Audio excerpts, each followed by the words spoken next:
to Discuss it. discuss it with So, you. Like, yeah, and I talked about it with him, and he's like, they're waiting for one last Okay. correspondence from Gene Eddy, who's the lawyer for the outfit, so. Okay. Okay.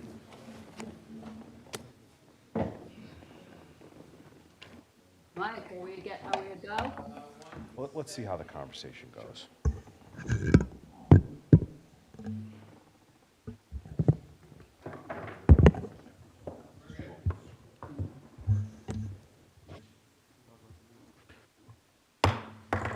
All right.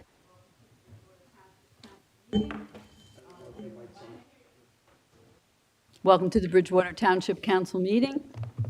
Notice of the meeting. In compliance with the Open Public Meetings Act of New Jersey, adequate notice of this meeting was provided on December 5th, 2025, by sending written notice and electronic notice to the Courier News and the Breeze, posting on the website and the bulletin board in the municipal building, and filing with the township clerk. May I have a roll call, please? Councilman Bacco? Here. Councilwoman Isla? Here. Councilman Kirsch? Here. Councilman Ring? Good evening here. President Geiger? Here. We'll now stand for the Pledge of Allegiance.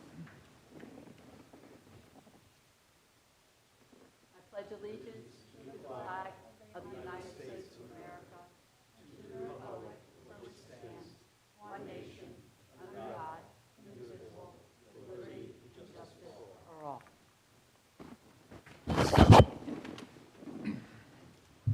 Next on the agenda is the minutes for approval. Has everyone had a chance to review them? Are there any comments or concerns, corrections? Are the minutes approved? All in So favor? moved. Go ahead. Did you have a comment? I was making a motion to approve them. Second? Second. All in favor? Aye. Opposed? The minutes are approved. We will now go to the Township Council reports, and I thought I would start first, since I'm always making somebody else start first, so I thought I'd make myself start first for a change, too. I just want to remind everyone that on May 2nd, we are having a township-wide yard sale, so my husband, if you're watching this, just remember that. I attended the Five Generals tour. I highly, highly, highly recommend that. I also, this afternoon, attended the swearing-in of Judge Michael DiLoretto, who, and I have this up here if anyone wants to look at it. He is a resident of Bridgewater. He was sworn in as a Superior Court judge today in the county courthouse. And he comes from a long line of very distinguished Bridgewater jurists, including Graham T. Ross and Judge Armstrong. And I think there might have been one other, but no, it goes so far back that there's not too many people alive that would remember who else it was. But Bridgewater does have a reputation for having very good judges appointed to the Superior Court bench. I wanted to update everybody. The committee, board, and alliance appointments that are the council's responsibility should be complete by tonight. So, yay, took a long time, but we're getting it done. That does leave a series of appointments that will be the mayor's appointments with the advice and consent of council. I am putting together, and have actually put together, several lists for the mayor to review, but I haven't given them to the mayor yet, and I want to let the public be aware of a couple things about those appointments.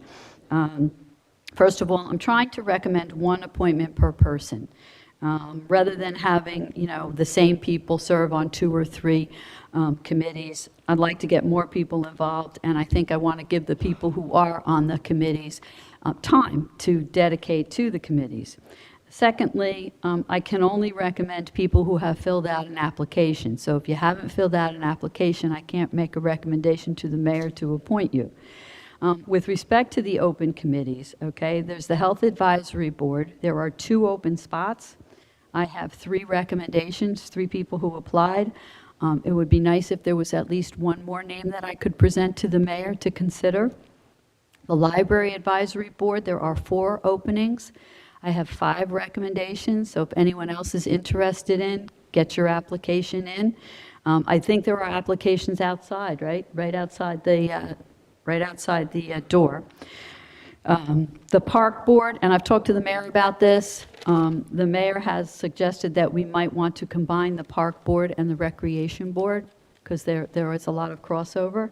But with respect to the park board, right now, there's 5 openings. I have 6 recommendations, so again, if anybody else wants to apply. With respect to the recreation board, there are 5 openings, and I only have 3 applicants. So if anybody's interested in serving on the Recreation Board, that would be a welcome application. With respect to the History Advisory Board, there are 4 openings, and there were no applicants. And this is our 250th year anniversary. This would be a really good year to join. So I have reached out to Christine Rose. She's a former councilwoman. I think everybody knows she's sort of like Mrs. History, along with Jane, how do you say her last name? Gandalf. Jane Gandalf. So again, she may be making some recommendations, but if you know anyone that is interested in history and would be willing to serve on that board, have them fill out an application. The Shade Tree Commission has 4 openings. Again, there were only 2 applicants, so we're looking for more applicants. And the Veterans Advisory Board, there's 3 openings, and there were no applicants. And I'm sure we've got a fair number of veterans in town who could probably help us make recommendations as to how we in this community could better serve our veterans. With respect to my fun fact, I always give a fun historical fact for those of you who are new. At the last council meeting, I told you about the Van Horn House, the historical house at 941 East Main Street. And I told you that the owner, Philip Van Horn, in 1777, in the middle of the Revolution, hosted British General Cornwallis for breakfast. What I didn't know, and what I learned on the 5 Generals tour, was that that breakfast that General Cornwallis ate had actually been prepared for a Continental Army general who was literally running out the back window of the house in his skivvies to escape as General Cornwallis was coming in the front door. So Cornwallis ate his breakfast. Later that night, Mrs. Van Horn prepared dinner for General Cornwallis, who had to leave in a hurry because there was the Continental Army was coming in. And so Cornwallis's dinner ended up being eaten by a Continental general. And I thought that was really kind of cute. And that is it for my report. How about you, Councilman Ring? I never pick on you second. Thank you. I do not have a lot, but I do have a couple things. Since our last council meeting, I've spent significant time reviewing budgets and meeting with the administration related to the budgets. And then somewhat related to that, one of the items, quite a bit of conversation and meetings over the last week is a project that former Councilman Cordilla had been working on last year. And it's related to a project that the County of Somerset is undertaking that is going to require the vast majority of police, fire, and EMS in Somerset County to purchase new radios in order to be able to communicate after January 1st. And continuing some discussion, I know the administration's working on some grants and stuff, but just to put in perspective, just for Bridgewater Township, it is a cost of $3.2 million. And every town in Somerset County is facing a similar situation with the county changing their radio system. So more to come on that, I'm sure. Just also a point of clarification for you, Council President, related to the committees. There are some committees that you're appointed to, and because you're appointed to that committee, you also then automatically become a representative on other. Some of them are interwoven, so it can't just be a straight one committee per person, if that makes sense. Oh, yeah, no, I know what you're talking about. Yeah, in that respect, right, it cannot. There are somewhere by ordinance. Where you have to, if you are. You are the open space committee member on the planning board. You're almost like a liaison, but yes. Yes. So just wanted to point that out. Thank you.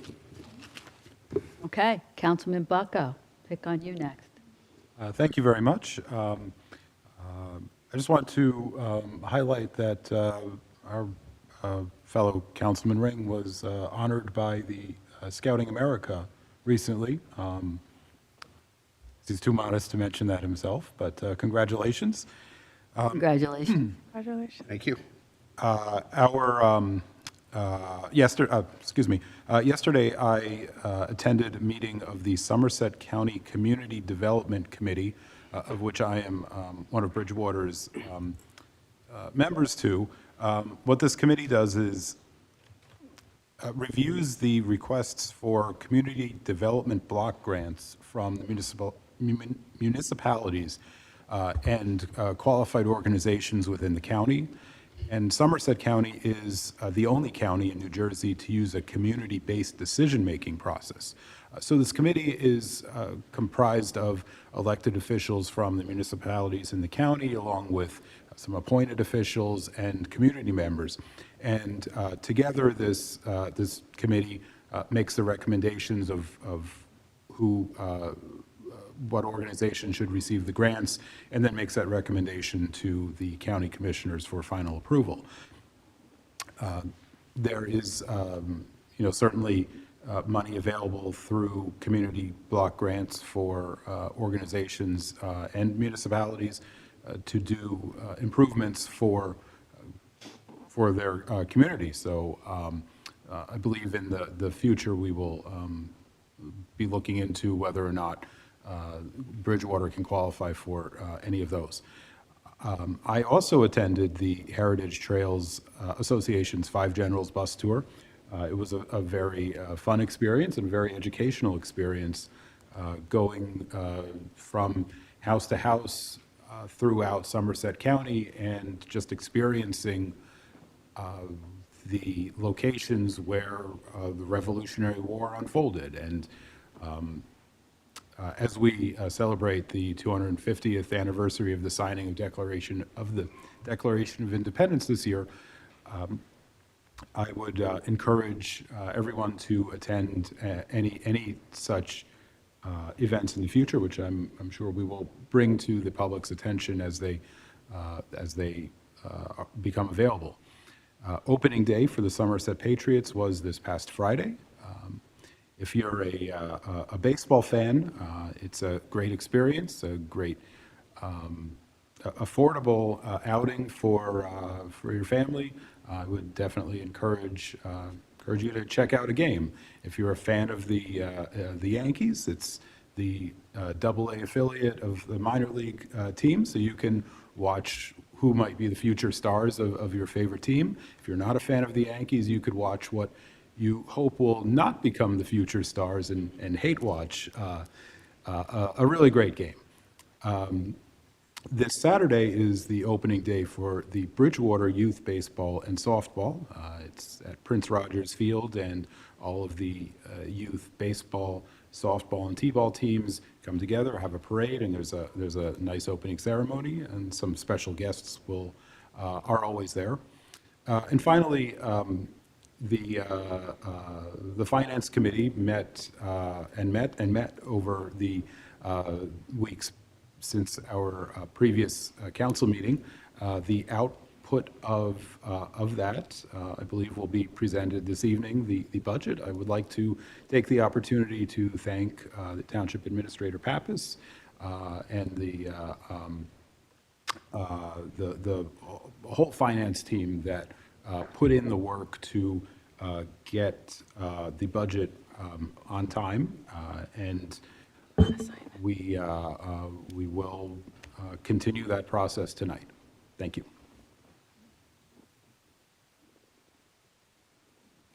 Councilwoman Isla? Sure. Good evening, everyone. I wanted to wish everyone a happy Easter and a happy Passover. And April is also recognized, as you can see, we have a lot of community members in the room. It's recognized as Sikh Awareness and Appreciation Month, and to celebrate the history, culture, and contributions of the Sikh community. This month really highlights the values of equality, service, and justice. So I'm very happy to see a lot of the community members in the room today. I also had a very productive week so far. On Monday, I attended the Regional Health Commission meeting. We continued our work on the public health coordination, the emergency preparedness for our upcoming FIFA, upcoming America 250 planning. There might be pop-up events, so we discussed how to plan for that, and then also some regional data sharing. So including the bird flu, including vaccination rates, we're trying to keep on top of that. And then we also had some good news on receiving some grants as well. And if you're not aware, it's also National Public Health Awareness Week, which leads me to our planning board meeting on Tuesday, where we continued focusing on one of our applications for affordable housing. So this is one of 4, and it was a very productive meeting. The applicant came in very prepared for a small housing unit for folks with hearing impairment. So it was very well thought out, aligned with our master plan, and they also respected our ask from the planning board, as well as the resident that showed up that's a neighbor.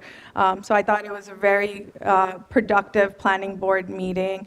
And then we did continue work on the Finance and Budget Committee, as Vice President Andrew Bucko already mentioned.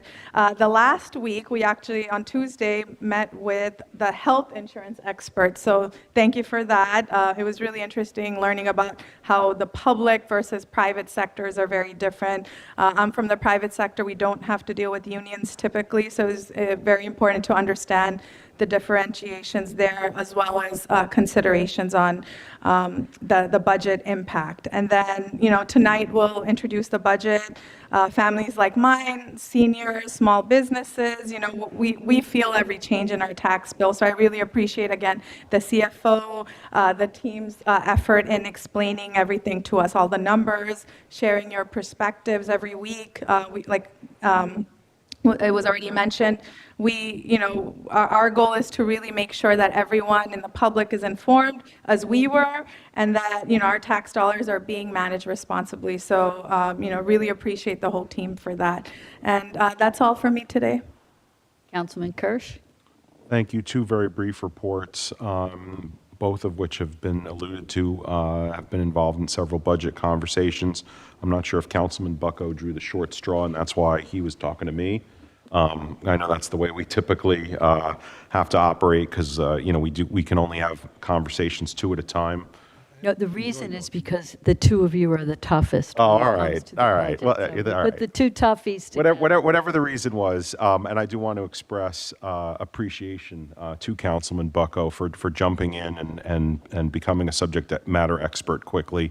We will have hopefully a robust conversation from the dais, including the public, on our thinking on the 2026 budget. But the issue is that conversations can only happen 2 at a time until we're on this dais, and then we can discuss it as a group. The other I wanted to mention, history has been mentioned a couple of times on the dais tonight. At an earlier meeting, I had acknowledged that I've joined the Board of Trustees of the Washington Campground Association, responsible for the Middlebrook encampment property, and particularly the ceremony that occurs each year on July 4th.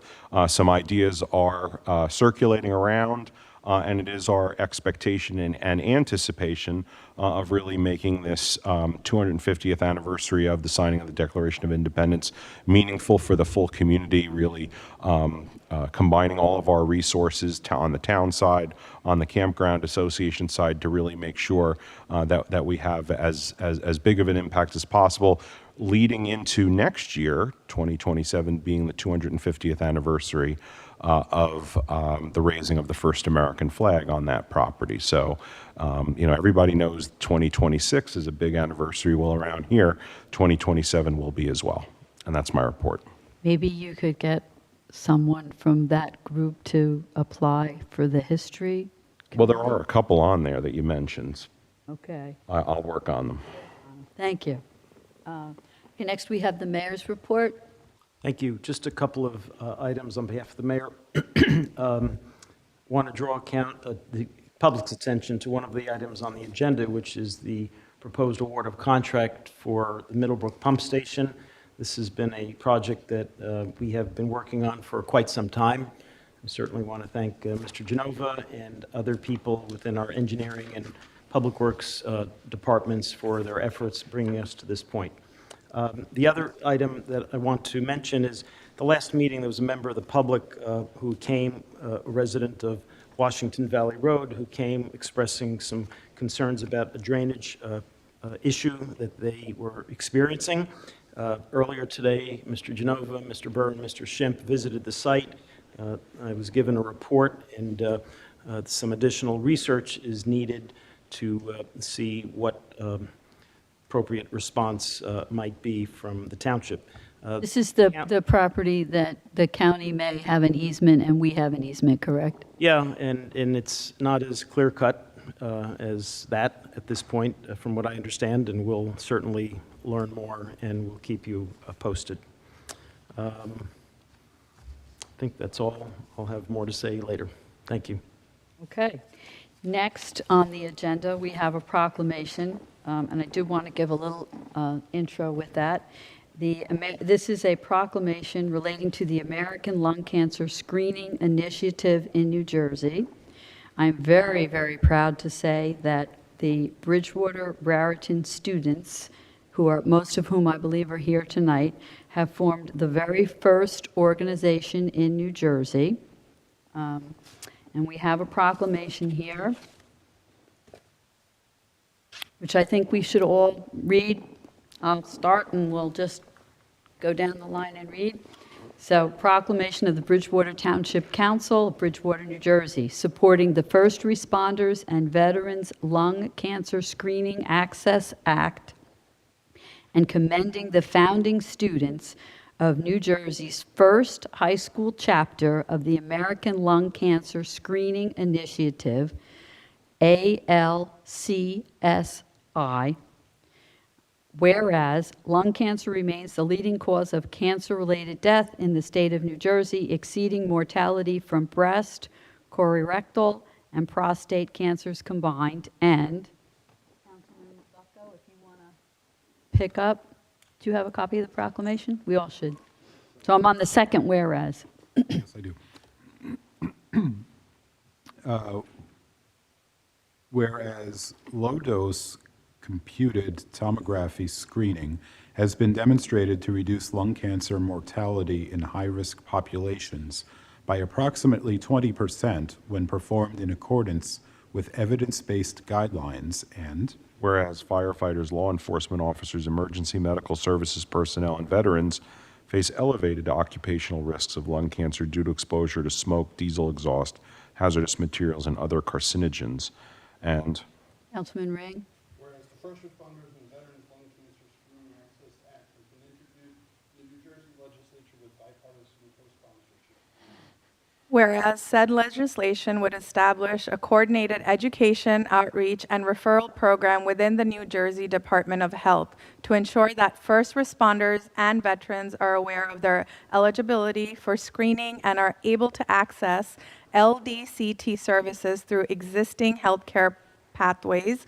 And Whereas the founding students of New Jersey's first high school chapter of the American Lung Cancer Screening Initiative authored the policy brief and legislative concept for this bill. Let me repeat that. That's the founding students of New Jersey's first high school in Bridgewater, Raritan, chapter of the American Lung Cancer Screening Initiative authored the policy brief and legislative concept for this bill, built a statewide coalition of over 40 organizations, and secured endorsement from the Professional Firefighters Association of New Jersey. And, Councilman Bucko? whereas the Township of Bridgewater takes pride in supporting its students and advocating for policies that protect the health and safety of first responders and veterans who live in and serve the community. now therefore be it resolved by the Township Council of the Township of Bridgewater that it hereby expresses its strong support for first responders and veterans Lung Cancer Screening Access Act and urges its swift passage by the New Jersey legislature. And Further resolved that when the Council hereby commends the founding students of New Jersey's first high school chapter of the American Lung Cancer Screening Initiative for their exceptional leadership, research, and advocacy in developing and advancing this legislation on behalf of New Jersey's first responders and veterans. And Oh, yes, I'm glad you're reading it, because you'll read all the names right.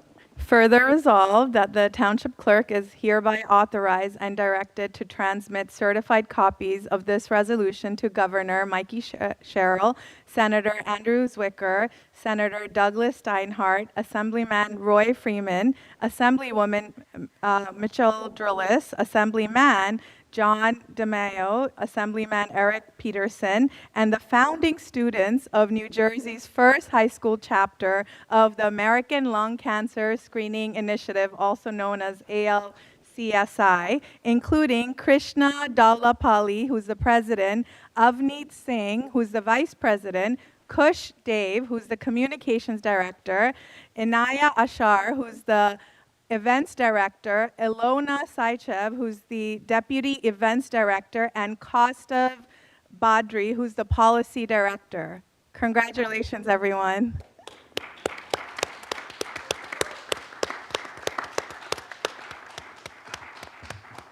And we don't have Suzanne here to take a picture, but I'm going to see if can someone lend their cell phone so we can take a picture with the students? Would all the members of the student organization come up?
Can the students get a copy of this?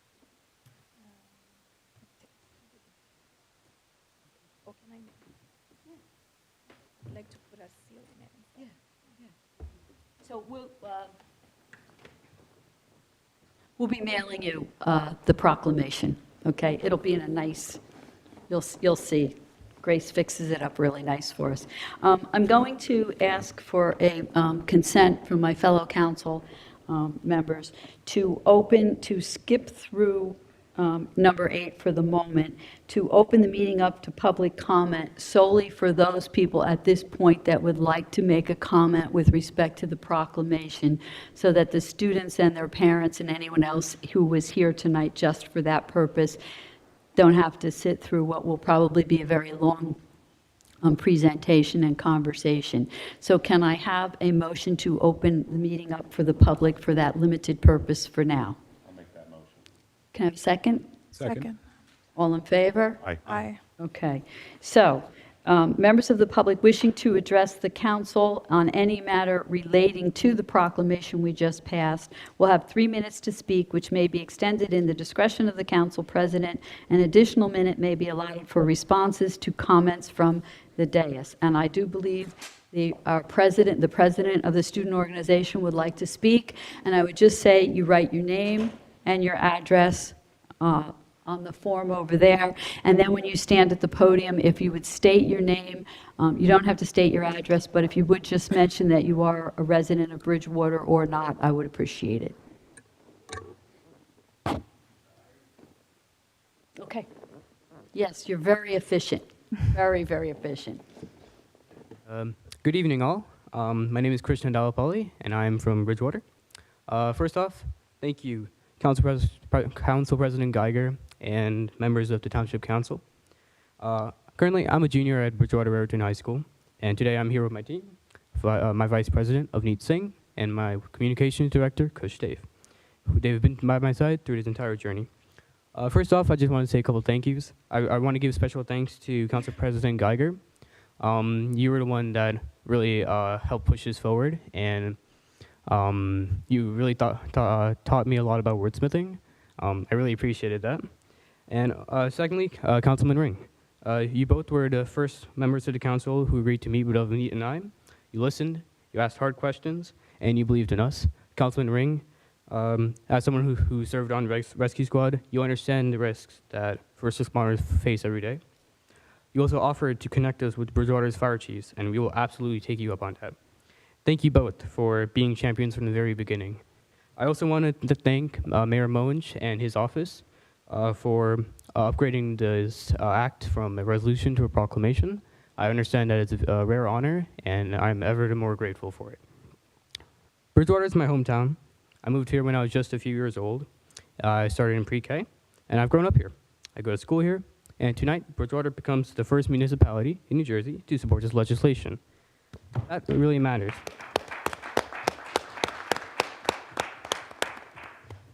When I walk into the legislative offices in Trenton, when I sit across from state officers or senators or assemblymen, I can now say that my own hometown supports this bill. Bridgewater said yes. That changes the conversation. It proves that this isn't just a student project, but rather a community priority.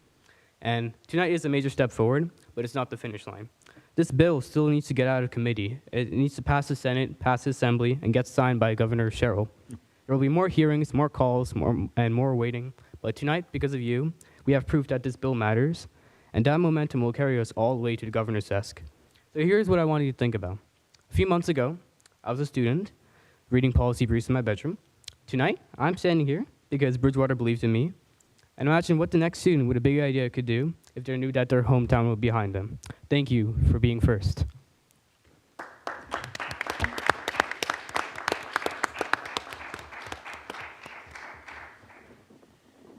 I just want to mention that Krishna did amazing work. Responded to my emails right away, he was responsible for the first draft of the proclamation, did a PowerPoint, all the students did a PowerPoint presentation for Councilman Ring and I that was very impressive. We were very, very impressed, and I was determined to get this done for Bridgewater to be the first town to have this proclamation. This is one of our Board of Education members. Thank you. Yes, Stephen Singer, 11 Kelly Court, Bridgewater, New Jersey, and I am the liaison to the Town Council from the Bridgewater Raritan Board of Education. I want to start by thanking the council members for their active support of our students, not just in their words, but clearly in their deeds, and it is truly great. I'm truly grateful for that. But moreover, I mean, how impressive are our students? They never cease to amaze. I appreciate you bringing this to our attention. I will certainly be bringing it to our Board of Ed's attention. These children are changing our lives. They're making the world a better place, and they're leading the way, and it is so exciting to see. So I just want to congratulate you three again, as well as the other members who could not be here. I am excited to see what you guys do in the future, and I really appreciate both your support and your recognition of our students. Thank you. Thank you, Mr. Singer, for coming tonight.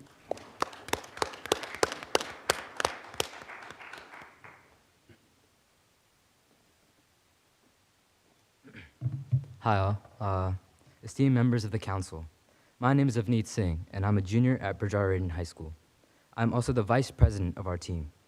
It's an honor to be here today with all of you. I would like to take a moment to reflect on this significant occasion. I never imagined we would achieve so much and so quickly. When Krishna first approached me about this opportunity, I was unsure of how I could contribute. But over time, I began to understand how meaningful this work is and how the difference of consistent effort can be. I still remember when Krishna and I were running around our school, going from classroom to classroom, trying to find an advisor for our club. At the time, it felt like a small step, but looking back at it now, that was just the beginning of everything we've built. Throughout this journey, Krishna's dedication helped me see the bigger picture. His ambition inspired me to take a more active role in helping our community.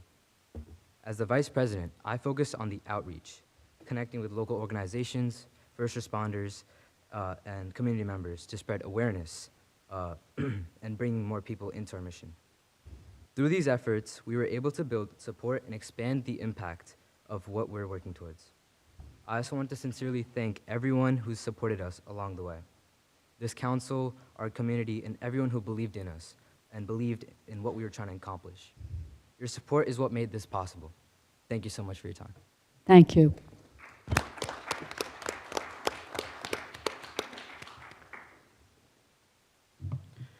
Good evening, Council President Geiger and the other members of the Bridgewater Council. My name is Kush Dave. I'm the Communications and Webmaster for the Bridgewater American Lung Cancer Screening Initiative, and I'd just like to add my thank you for this amazing opportunity.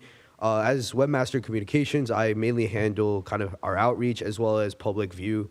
So I've worked extensively on getting our website up, which should be up within the next couple of days, as well as handling a lot of the outreach.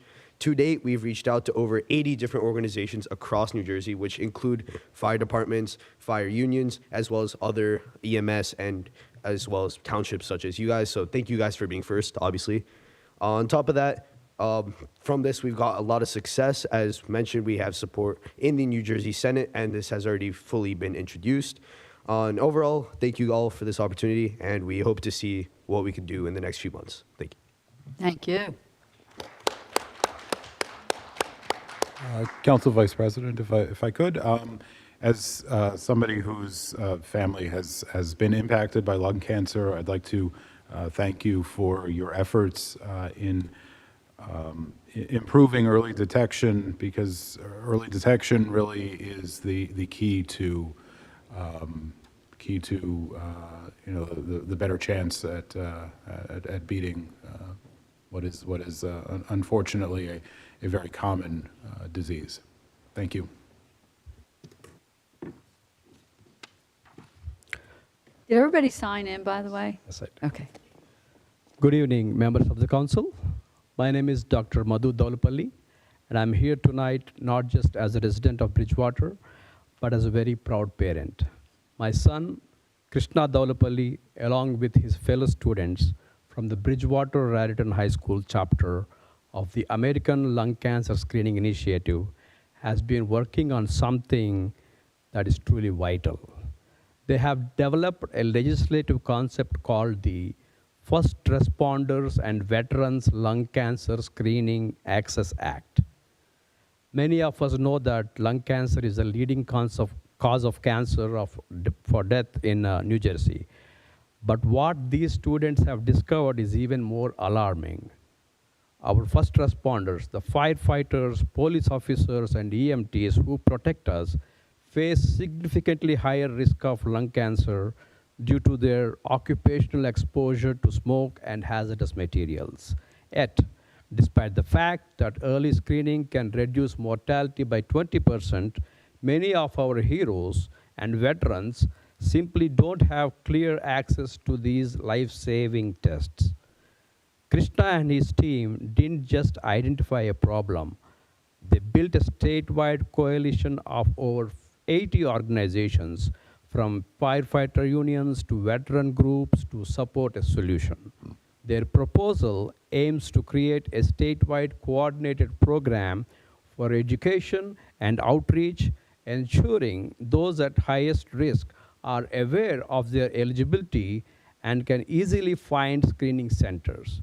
Seeing Krishna lead this initiative with such compassion and analytical rigor has been one of my proudest moments as a parent. I want to thank this council for standing behind our students and supporting this proclamation.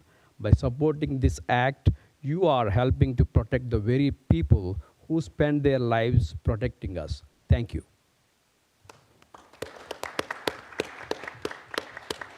And I want to mention too, there's no cost involved to getting the test. Most insurance companies do cover the test, and in the long run, it will save a lot of money in terms of healthcare costs, because if you detect it earlier, obviously the treatment is much easier, it's much less expensive, and it saves lives.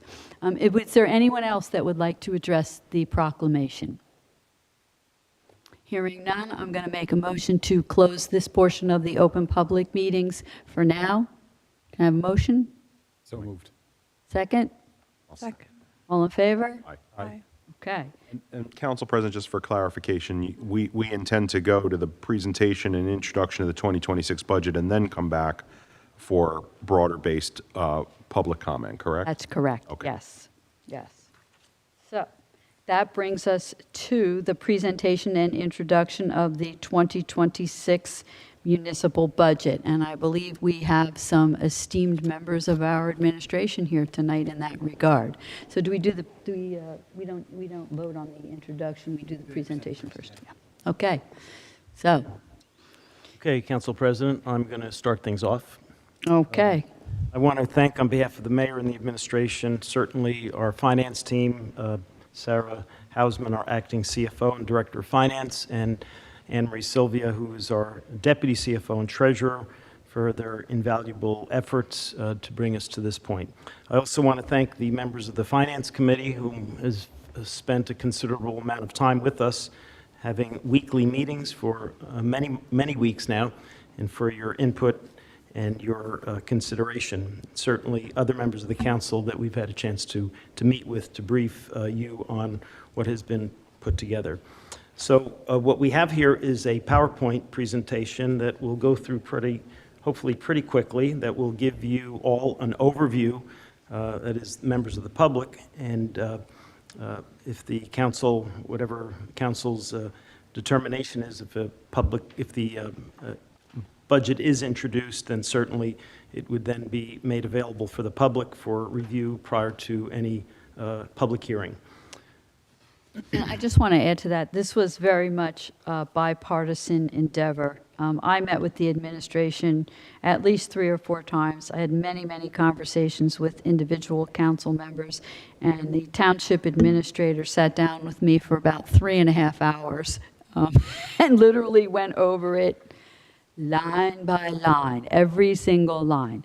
So it really has been a truly bipartisan effort. I don't know that that we're all 100% happy with it, but I think we feel that we worked very hard together, and hopefully we can come up with a budget that meets the needs of the town, the residents, as best as possible. So, Sarah, I think the floor is yours, unless anybody else. I'm going to continue. Go ahead. So if I could have Mike, if you could go to the next slide. The proposed budget for this year is $54.9 million. The budget in 2025 was 51.5, which makes the proposed increase 3.375 million. Next slide, please. The increases, which we'll get into, are all outside of the township's control. Next slide. So question is that people have, what are we paying for in the budget? So these are some of the broad areas of programs that we support. Recreation program. We all know that we have a very active and thriving recreation program. Give you an idea of statistics, the number of participants, approximately 1,000 in our youth basketball program, over 800 in our soccer program, approximately 100 in the wrestling program, and about 200, give or take, from a variety of other programs beyond those 3 specific areas. Road improvements. The township for a number of years now, for 5 years, has had a very aggressive and successful road improvement program, and that is something that the administration hopes that can continue in some form this year. We have a senior center and programming there for township seniors. Over the last several years, we've had success in improving the facility interior through a grant that we received that improved the restroom facilities with touchless fixtures, similar touchless doors, entrance doors. We repaired or resurfaced, I should say, the entire parking lot, and the staff there, who do an amazing job, continue to expand programs for our seniors this year and hopefully beyond. Public Works vehicles. One of the things that is very critical for the success of a Public Works department is to have vehicles and equipment that the tools needed to carry out their responsibilities. And there are a number of vehicles that we're hoping would be considered for purchase this year. Several two-axle dump trucks, trailer for an excavator that is used for our sewer utility, a used garbage truck, a used front-end loader, a backhoe, some open landscape trailers, and some lawnmowers and other equipment, again, important for the maintenance of our roads and our parks. I think we have like 19 parks. Technology infrastructure, of course, more and more. Private sector, but certainly the public sector. Information technology is important, not just for the convenience of the general public, but for the efficiency of our township staff. And that is something that is very, very critical. We've been fortunate to not have any of the breaches that other entities have experienced, and we certainly want to stay ahead of that curve. Next slide, please. Improvements to safety. Public safety is important. That's one of the critical functions of municipal government. And in this budget, as Councilman Ring discussed earlier, there will be a need to begin to address the needs for replacement of radios for our first responders. This municipal complex is 15 or 20 years old, and the security system, both for the building access as well as other security features, need to be upgraded to ensure that this facility remains safe for the general public and for our employees. Police department has weapons that periodically need to be replaced. Some are to the point where they need to be replaced. In some instances, there is a protocol to replace certain weapons on a scheduled basis, and this budget includes some of that. And as I said, cybersecurity, I mentioned that earlier about information technology, very, very critical for the safe conduct of business and the protection of people's personal information. Next slide, please. Improvement to our parks. Over the last few years, and certainly the hope is this year, we want to continue to improve our parks. Over the last few years, we've made improvements to several parks, Kids Street being one of them. We received a $75,000 grant and supplemented that with another $75,000 township contribution to refresh Kids Street. And for those of us who are here today, even saw the Public Works Department here refreshing the mulch that's important this time of year. Other parks that we are hoping to improve this year, we had received from the similar or identical grant source, we have received a grant in the amount of $63,000, and we're hoping to go out to bid on basketball improvements to the Philip and David Miller Park here in this part of town. We have identified funds that we have to both improve the basketball facilities, lighting, and other components of that park that is very, very heavily utilized. We're fortunate to have a very prominent local resident who is very much involved in that and is advocating and supporting the financially the improvement to that park. Other improvements that we certainly hope to have considered this year would be repairs to tennis and basketball courts, lighting at the Harry Alley Park tennis courts, sidewalk extension for the Kidd Street parking lot, installation of an ADA compliant swing set at one of our parks, the rehabilitation of restrooms here at the Kidd Street Park, and the replacement of trash receptacles at several of our parks, as well as fencing around the Harry Alley Park basketball court. Camp Cromwell obviously is a very large township asset. We were fortunate to get a $4 million federal grant that Congressman Tom Kane Jr. championed for us. Those funds are committed to this project. In the end of last year, the Township Council approved a $975,000 bond issue because this grant is reimbursable. And that, again, we plan to, and Mr. Burr and Ms. Hausman are working on a bid document to begin to move forward with a bid for the next phase of improvements to Camp Cromwell. So more on that later. And then lastly, about park improvements, our baseball complex here at Prince Rogers Road. At the end of last year, we were able to find funds to improve some lighting structure improvements that needed and repairs. We have proposed in this budget the second part of that, both for some materials for the complex, and we are also pursuing perhaps grants for that facility. Next slide, please. Infrastructure and drainage. Infrastructure, we mentioned earlier in several areas, roads being one of them, but drainage and stormwater management is obviously something really important, and we spend a considerable amount of time reviewing requests, identifying problem areas, and try to come up with paths to try to address these challenges. Universal Drainage Assessment is a grant that Mr. Burr found, and we were awarded a grant to conduct a universal drainage assessment for a high-level review of the various drainage basins and trying to more comprehensively identify the specific areas where there are challenges. And stormwater infrastructure future planning mentioned here on this slide as well. We had also begun last year and identified and award contracts to some engineering firms to create the engineering design for several areas, again, where drainage challenges exist. The Spring Run neighborhood is one.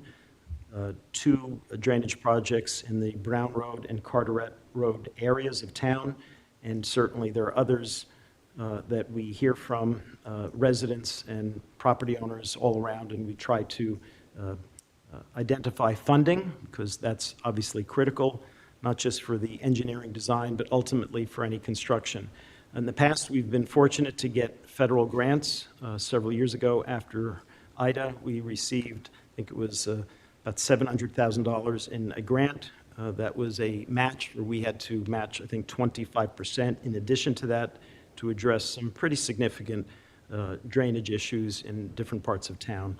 And we will continue to seek those granting sources, grant fund sources. Next slide, please. I mentioned earlier in the presentation that there were certain costs that I think I mentioned that are required. In other words, things that are mandated through one avenue or another. And what we have here is just a high-level listing of those that have impacted this budget. Healthcare, a $1.8 million increase over last year. PERS and PFRS, those are 2 pension systems for our employees. $513,000 increase from last year, $192,000 increase from last year. Snow removal, we don't have control over that, in that no one can predict the snow events that we have had, and this is a significant cost both for employee time, overtime, salt, and contractors that we engage to assist us in these snow events. And then the last one is gasoline. That could be more or less, we don't know. It certainly could be more. That's what we've identified thus far. The next page, or the next sheet, actually gives you a greater detail on those topics and others. I mentioned healthcare, fire hydrants.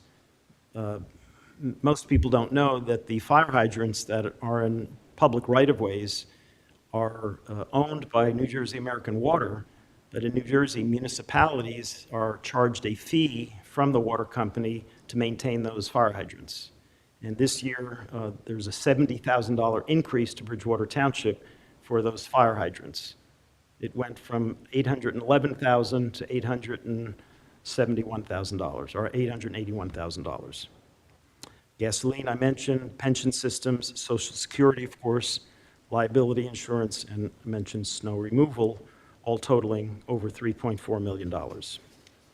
Next slide, please. So 3.449 million, the cost that I mentioned. There's another box there in the blue box. There's a minus sign in between the two boxes, $73,872. What we are trying to convey here is that the actual net increase, the bottom of that slide, is 3.375 million.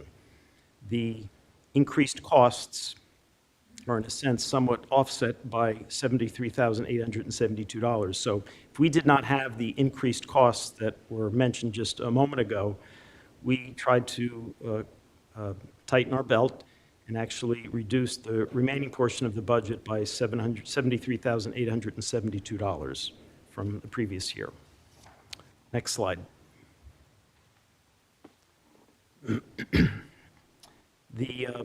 What does this mean? Highlighting, while we have a very robust program for services for our community, there's no major expansion of programs. There are no unnecessary spending increases. And again, the budget growth and increase is driven by these required obligations. Cost-driven increases and not spending-driven increase. Next slide. How does this translate to the taxpayer? Well, there is a municipal tax rate that the governing body will approve, in a sense, by virtue of a budget that is ultimately adopted. How is that applied? In New Jersey, you multiply the tax rate per $100 of assessed value of a property. And that's how you calculate the municipal portion of your tax bill. So under this budget, the proposed tax rate would increase from last year's 0.2440 to 0.2448 for 2026. Next slide. Another impact to your property taxes is the value of your property. This chart shows the assessments and the average assessment of the average home in Bridgewater Township. The tax assessor, while he is a township employee, is regulated by the State Division of Taxation. So he's an employee, he works in our building, he's paid out of the municipal budget, but we do not direct his activities. We're fortunate to have a very competent tax assessor, but he operates independently of any influence of the township administration or governing body. But what this chart shows is, over the last 5 or 6 years, the identified average value of a home, single-family home in Bridgewater Township. And as you can see, over the last number of years, especially from last year, there's been a significant increase in the average assessment of homes in Bridgewater, about 10% year over year from last year. Next slide. I think this is the last one, and this is a pie chart, which many municipalities use to educate the public. The Township of Bridgewater, through our tax collector's office, collects the taxes that are reflected in the tax bill that you get. But we are the collector of not just the funds to operate the municipal government, we also collect funds for the school district, we collect funds for the fire districts, 4 fire districts here, and the county of Somerset. And that breakdown shows you for every dollar that you pay in property taxes, that is how it is distributed. We collect it, we then send them on, I think, a quarterly basis to these other entities, and they accept the checks gratefully. That concludes the presentation that we have for this evening. I'd certainly be happy to respond to any questions that the council has. I again want to thank the staff and the council for their time and the efforts that they have put forth here. Any member of the council have any questions for me? I have a question. So if I live in a house in Bridgewater that was worth $600,000 last year in 2025, what did I pay in taxes? If I live in that same house this year, regardless of what the assessed value is, regardless of the fact that it may have gone up and is now assessed at $650,000, what is my tax bill, my municipal tax bill? In other words, how much more each month am I paying for the same house, regardless of whether or not the house itself went up in value? Because I think that's how the average person looks at their taxes. This is what I paid last year. This is what I'm going to have to pay this year. Could you use the microphone too? I don't have the form, the sheet here. I know I asked the really hardest question first. I'm sorry. Is the green light on? Green light on? Okay. Just get closer to the mic. Yeah, stand closer. You can move it to your seat, too. You don't have to Yeah. stand. That's okay. In 2025, if your home was assessed at $600,000, your municipal tax bill was $1,464, which amounts to $366 per quarter. With the- You didn't happen to break it down monthly, did you? I I know can we do that pay for them you, quarterly, I but do not have that readily available. yeah. It's about $110. Yeah, about $110 a month. Yes. Yeah. So if you're looking at this year's new assessed value, which would amount to about $660,000 on a $600,000 home, your annual municipal taxes would be $1,615.68. Quarterly would be $403.92. And an increase between years would be an annual increase of $151.68, or a quarterly increase of $37.75. So if you take your $151 annual increase, it's $12.58 a month increase. Let's repeat that. If you take your, what was it, $158 you said?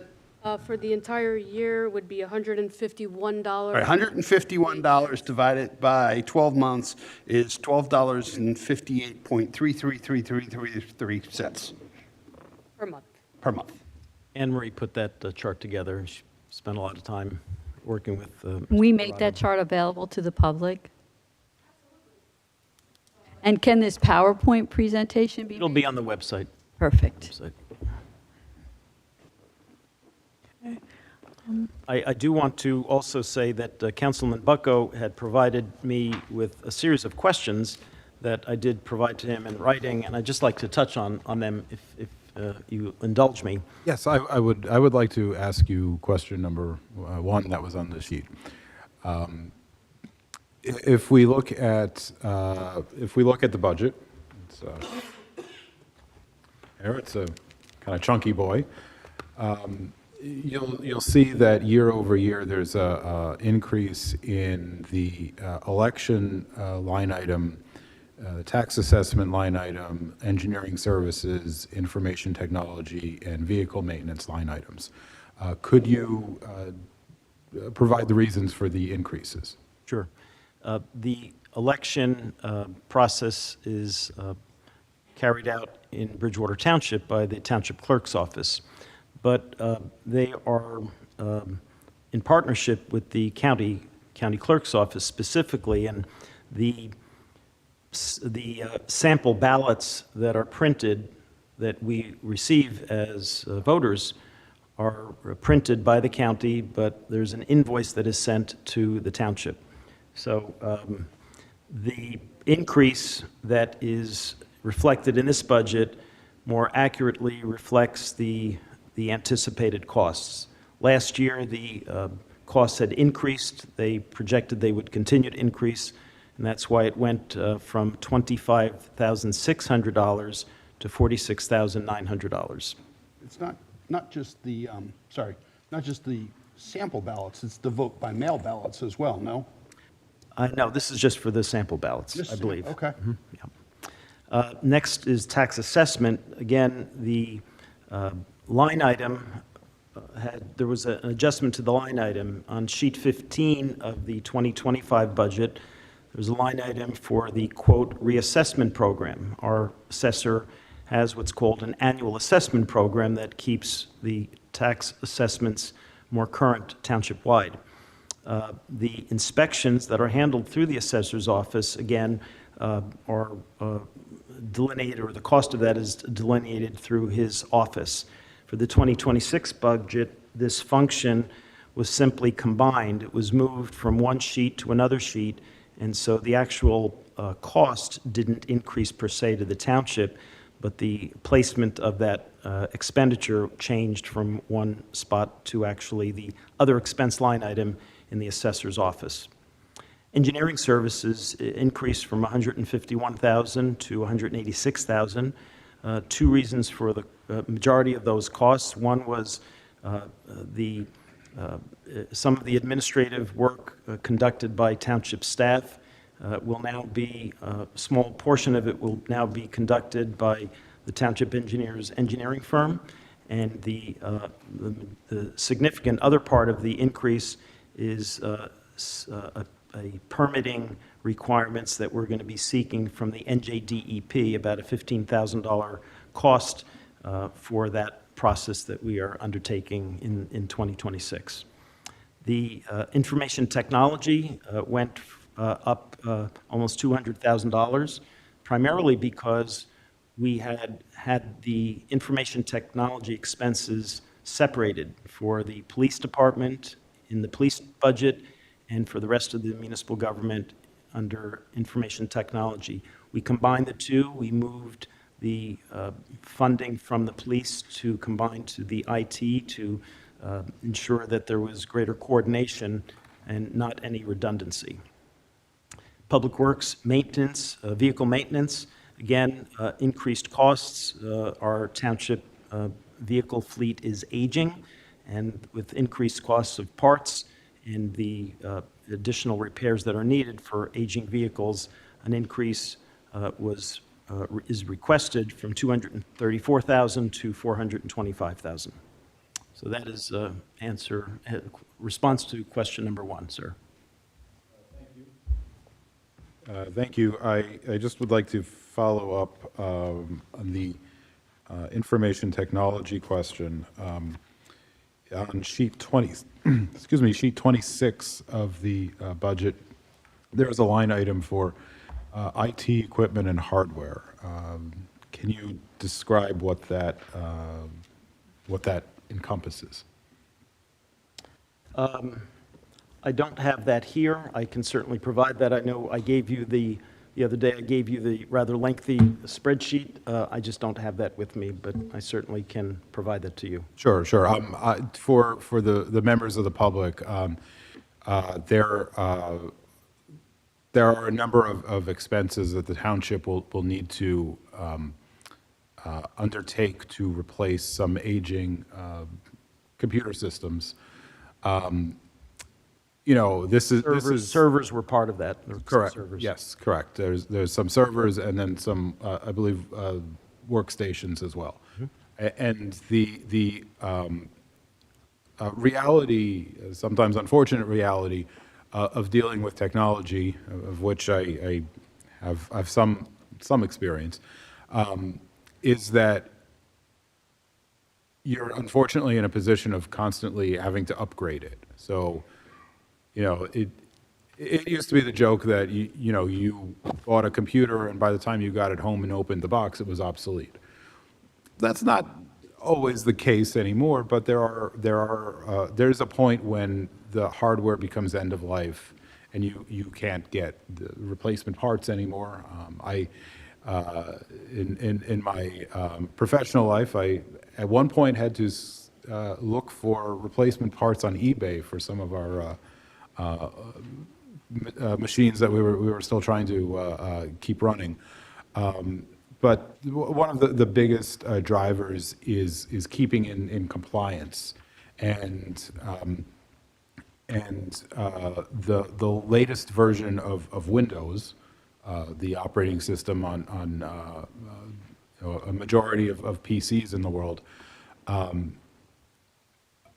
the current version just won't work on some hardware that was sold as recently as 5 years ago. So that is something that absolutely has to be upgraded, because in order to stay in compliance for security reasons, they just need to be upgraded. So if you could get the details, I think it's important to share that with the public, what actually the township is going to have to purchase just to keep things going technology-wise. Sure. I don't want to step on anyone's toes if anybody else has other questions. Otherwise, I'll go to the next one I have. I do. I have another question. I don't know if Councilman Kirsch, you haven't had a chance. Well, if you want to go, you want to bounce around, and then we'll come back if we don't ask things that you do. Is that the way you'd like to proceed? I don't want to monopolize the time I have. All right. Well, I mean, it's value added, so I wouldn't call it monopolized. Just a few thoughts. There were some things in here that really highlight the challenges of running any operation in America, in New Jersey. Government, private sector doesn't really matter. Certainly our snow removal costs. I think what we've also all now become experts in is the number of inches of snow that falls is not necessarily the indicator, but the temperature and how challenging it is to get rid of it. I mean, the big storm with the particular cold that we had. We had our staff. I'm looking at Tom. 2 weeks later, they were still cleaning it up. Just because of the conditions. I want to speak about gas and utilities, particularly electric. I know I've said it from the dais before, so I'm not going to belabor the point. But as an individual consumer, I drive by, I see the cost of gas for the two cars that I operate personally in my family. I see, $4.15, $4.20, whatever it is. And, whatever the reasons are, that's what it costs today. But then I also think we're also running a 24-hour police operation. So, my cars sit on the driveway and don't run a lot of the time. Our police cars, it's pretty much a 24-hour operation. So that's on the gas side. On the utilities side, and particularly electric, and this is going to be true. I don't know if any of our Board of Ed members are still here. We don't have the option of only running 3/4 of our building. They don't have the option of shutting down 20% of their classrooms. They have to run a full-service operation. We have to run a full-service operation. And the reality is our utility costs are exceptionally high.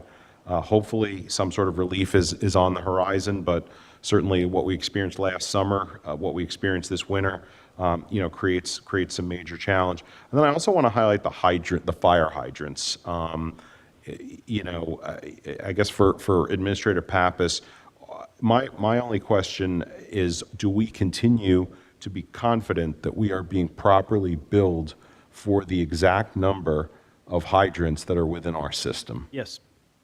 Okay, because that to me is what we can control. Make sure, as with the recycling, we're being charged the right number of households. With the hydrants, charge the right number of hydrants. With the streetlights, charge the right number of streetlights. But ultimately, what we are charged on a per streetlight, per hydrant, or per recycling home, those are numbers that are fed to us. I think Sarah or Anne Marie actually have the amount. Just pull that microphone towards you, though. We're currently being charged 1,041 hydrants from New Jersey American Water. Okay, and though obviously we hope that we never use them, but that is a service that needs to be provided to each and every residence and commercial business. Okay, the only overall comment that I'll make is, we will now have the budget. We have 4 weeks to really dive in even deeper than we have. And certainly I will take that responsibility, as I have in previous years, very, very seriously. Certainly listen to members of the public, look at the details, and then ultimately come up with a spending plan that works well for our community. None of us like to pay taxes. None of us like to pay the cost of what things are today. But the reality is that running any sort of an operation is expensive and tends to get more so over time. So, I want to compliment all who have participated in this so far, and particularly bringing our new members of the council up to speed. My observation is they're up to speed quite quickly. They're asking very insightful questions, and I think over the next couple of weeks we'll have some additional very, very good engagement on this budget. Thank you. Councilman Ring, do you have any? Sure. I think you alluded to something earlier that I have long said is true about municipal budgets. You made a comment that there's things, the budget's not a perfect budget or something to that effect in your mind. And I think we would all say that. And I think that's because each of us have different ideas on different things. I think when a budget is done, it's a compromise to take into account different desires or different strong feelings that different folks have. So no budget is, in my 6 years sitting here, I've yet to see a perfect budget. And I think probably anybody that has sat up here would probably say the same thing to that degree. I think for the public's view, I think it's also important to note the one thing that did not come out today, and I don't know if Mr. Pappas or our acting CFO has. There was a total number when, beginning of the year, when everyone submitted their wish lists, if you will. Do you remember what that total dollar amount was? Yeah, like if every department got everything they asked for, what would our budget have been? So another 3 million on top of what's here. So, it's also important to note that, there's a lot of effort that went into this budget process to make sure it is a responsible budget to meet the needs of the township. And, this isn't just somebody asks for money, they're getting it to the point that the administration cut 3 million from that to start. So I think it's important to note that. And I think for the public's benefit, just if anyone is not familiar with the budget process, there is a line item on here where we will vote to introduce the budget. Understand that introducing the budget is not approving the budget. Introducing the budget is simply the council is simply acknowledging that we have received the budget from the administration. And then there's 30 days where the budget will sit out there for council to review. A lot of work has gone in on the front end to try to come up with a budget the administration and council are aligned on, but that does not mean that over the next 30 days, changes can't be made to the budget. I'm sure our clerk later on will announce when the public hearing is for the budget. So just understand when there's a vote taken tonight to introduce the budget, that does not mean our budget is approved. That is just a formal first step in the process. So thank you. And Council President, just one other piece of the process is that the budget also goes to Trenton. So while we continue to review it and get additional information, have the benefit of another 4 weeks or so, revenue projections and things, Trenton is also, Division of Local Government Services is also reviewing it. And that's why we will be back here on the date that our clerk sets, usually about 4 or 5 weeks from now. Councilwoman Isla. Sure. I had a question on just if you could share which of the services or capital projects that our departments requested, but we deferred. I know we had some changes, so thank you for the nice summary. Because, in case it affects our quality of life, safety, infrastructure. So roughly $575,000 of equipment was requested, but is not part of what has been proposed here tonight, to message signboard trailers, a radar traffic recording device, pole-mounted speed sign, several, a F-250 Super Duty vehicle, 2 Ford Interceptors, some equipment for parks, which can be handled through perhaps a bond that we could consider, and 2 photocopy machines for 2 of our offices. What was the copy machine? These particular requests, the administration may support if the council wants to pursue it through perhaps floating a bond. There are some that I don't think we do. There's a couple of the vehicles here that we do not think are necessary for the particular department. So you asked what was requested. I'm telling you what was requested, but the administration does not support a couple of these specifically. Okay, thank you. Couple things. I believe that part of what's in the budget, and you can argue whether or not we have discretion, but it's about a 3% pay raise for the rank and file public employees, which is, you know, it's not a huge raise, but it is, I think, consistent with, it keeps us competitive with other townships.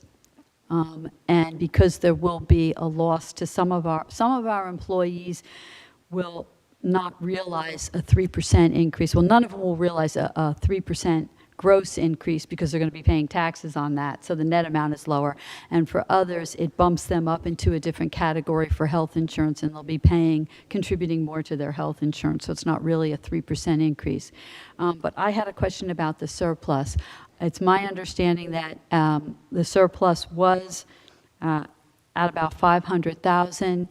This budget will bump it up to about $1.5 million, and that was a particular, we all have our particular pet peeves. That was a particular pet peeve of mine. I did want to see the surplus increase. We saw like this year, and that was the other thing, it ties into the snow costs, where the snow costs went up by about $700,000. I believe most of that was already spent in January and February of this year. So we had to, it's a bill. It's not even something we're putting in the budget, it's something we have to pay. But if you could just comment on the surplus for a moment, I would appreciate it. Sarah, do you want to take that surplus?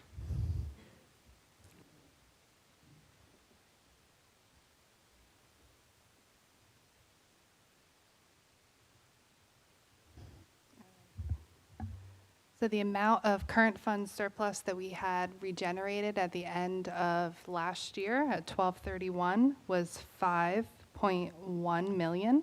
We're using 4 million proposed in the current fund budget, so we're going to regenerate 1.1 million. Last year, it's important to note, we only regenerated 131,000. That's for the current fund. And in that regard, I want the public to know my position. I don't know if everybody agrees with me here, but one of the things we do not put in our budget, we put in some anticipated grant money that we're 99.99% sure we're going to get. But we generally do not put in anticipated grant money, and that is the New Jersey Municipal League of Municipalities strongly recommends that municipalities do not put anticipated grant money in their budgets. It's not fiscally responsible to do that. We are hoping that we will get grant money. Deputy Township Administrator is working on it very, very hard, Mr. Field. And I also believe Mr. O'Hearn is working on it as well. We may get grant money. I am hoping that some of that will then go to additional surplus, and then we may have money to put into some other areas, depending on, I guess, some of the feedback we get from the public about where they might like to see money go if we have it, if we get it. Councilman Bucko, I think you probably have more questions. Yes. The total sum of the assessed taxable property values last year was $11,445,942,247. What is the value for this year? It is up to $12,541,052,700. If everyone sells their house, they're going to make a lot of bank. What is the percentage of residential properties for this year? That has changed, has actually gone down. In 2025, the percentage of the assessed properties that were residentially designated was 75.1%, and this year it has gone down to 74.75%. So while there still is growth in the overall assessment of the homes, our non-residential properties have taken a slightly increased burden of the property tax burden. Okay. And I'd just like to point out, Mr. Dorado had said to me that that really is really good news, because in many municipalities, commercial properties are declining, and to see that strength here is very, very encouraging. Yes, it is. There's an amount on the budget that is the reserve for uncollected taxes, which is $3.4 million. Can you explain how this is determined? Sure. That's a requirement for every municipal budget. There is a non-spending reserve account that must be raised to cover an estimated amount of taxes that may be unpaid. That has to be covered. Fortunately, in Bridgewater Township, this past year, in 2025, we saw a 99.77 collection rate, which is obviously almost perfect. And so what occurs with that budget amount is, if it is not needed, that would roll over into a surplus for the following year. Okay, just a clarification there, maybe for members of the public particularly. Just want to confirm, we are the tax collection, not just for ourselves, the 11 or 12%, whatever it is. We are the collection for the 100%, and everybody else gets paid 100 cents on the dollar, even if we don't. So that uncollected, even though it's a very small amount, it's not just the relatively small Bridgewater Township tax. It's, the school district, the county, all the other items. So You can take that one step further. We have an item on the agenda tonight for a tax appeal and a refund for several $1,000s. Out of the $7,000 and change that is being refunded, Bridgewater Township only actually got $833, but yet we have to pay the $6,700 difference. We don't get to collect that back from the other taxing authorities. correct, and we have the staff that is in charge of sending the bills and collecting. So we have a lot of the expenses, a lot of the downside, and not a whole lot of upside. I mean, that's just the function. Carry the risk. That's just the function that we have that municipalities carry. And that's why having the annual assessment program actually has decreased the number of tax appeals, which in turn would mean that there are fewer instances where a tax refund is required. We have a very low tax appeal rate, very low. Correct. Yes. One other question that just thought might come to your mind. People are curious about how many of our taxpayers are delinquent.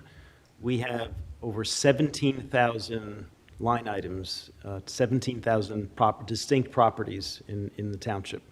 And 7 to 10% roughly are delinquent. And again, even with the delinquencies, which requires some follow-up, we are able to achieve almost 100% collection. And some of that's not the resident's fault. That can be the mortgage company's fault, correct? Yeah, but most of the time mortgage companies are pretty... So most of the time it's individuals like me who are now paying their own taxes and forget. I'm not naming names. Well, I unfortunately have the experience of a mortgage company that regularly had failed to pay its bills. Thankfully, not in Bridgewater. I found a better company when we moved here. One other question is, what is the township's outstanding debt? Currently, our debt is $109,588,506. And how much will it cost to service the debt this year? So this year, principal payments are $4.8 million, and interest is $2.9 million. Okay. And if no new debt is added, how long will it take to pay everything off? August of 2040. There are. I'm sorry, could I just dive into that? That was based on a significant amount of that is based on refinancing that we did, like in the, I'm going to say 4 or 5 years ago when rates were particularly low, correct? Yeah, we have been fortunate to go through a couple of refinancing or actually lowered interest rates on the debt that we have. We did that, I think, a couple of years ago, and I think I've reported previously we've had among the lowest interest rates for bond anticipation notes rollover. We'll be doing that again later this year. And the debt that mentioned is this municipal building. There are numerous, the road program that we've had for the last 5 years. Prior to this administration, there was other debt that was incurred from other road and equipment purchases. So it's really a compilation of many years of bonding from various administrations and councils. Does that also include the sewer utility debt? Yes. Thank you, I wasn't sure. And I just want to comment. Which is an important component. Yes, absolutely. I think we're all aware, I think everyone on the dais here is aware of the debt situation. And the question was asked specifically so that the public could, so we could be open and transparent with the public about it. We're aware of it. It is an area that I think we all want to work on. Okay. Just one follow-up. You had mentioned a bond anticipation notes. We currently have outstanding approximately $31 million in them. Could you explain what a bond anticipation note is? Sure. So when the township goes into debt, when the governing body approves a bond ordinance, the cash that is initially received is a bond anticipation note. And that is a note that temporary borrowing for 1 year. It can be rolled over a total of 10 years. And within that time, there is potentially an expectation that either that can be paid down or at some point rolled into permanent financing. So bond anticipation notes or bands are what we will be looking for a sale for later this summer. And permanent financing is just that, permanent financing.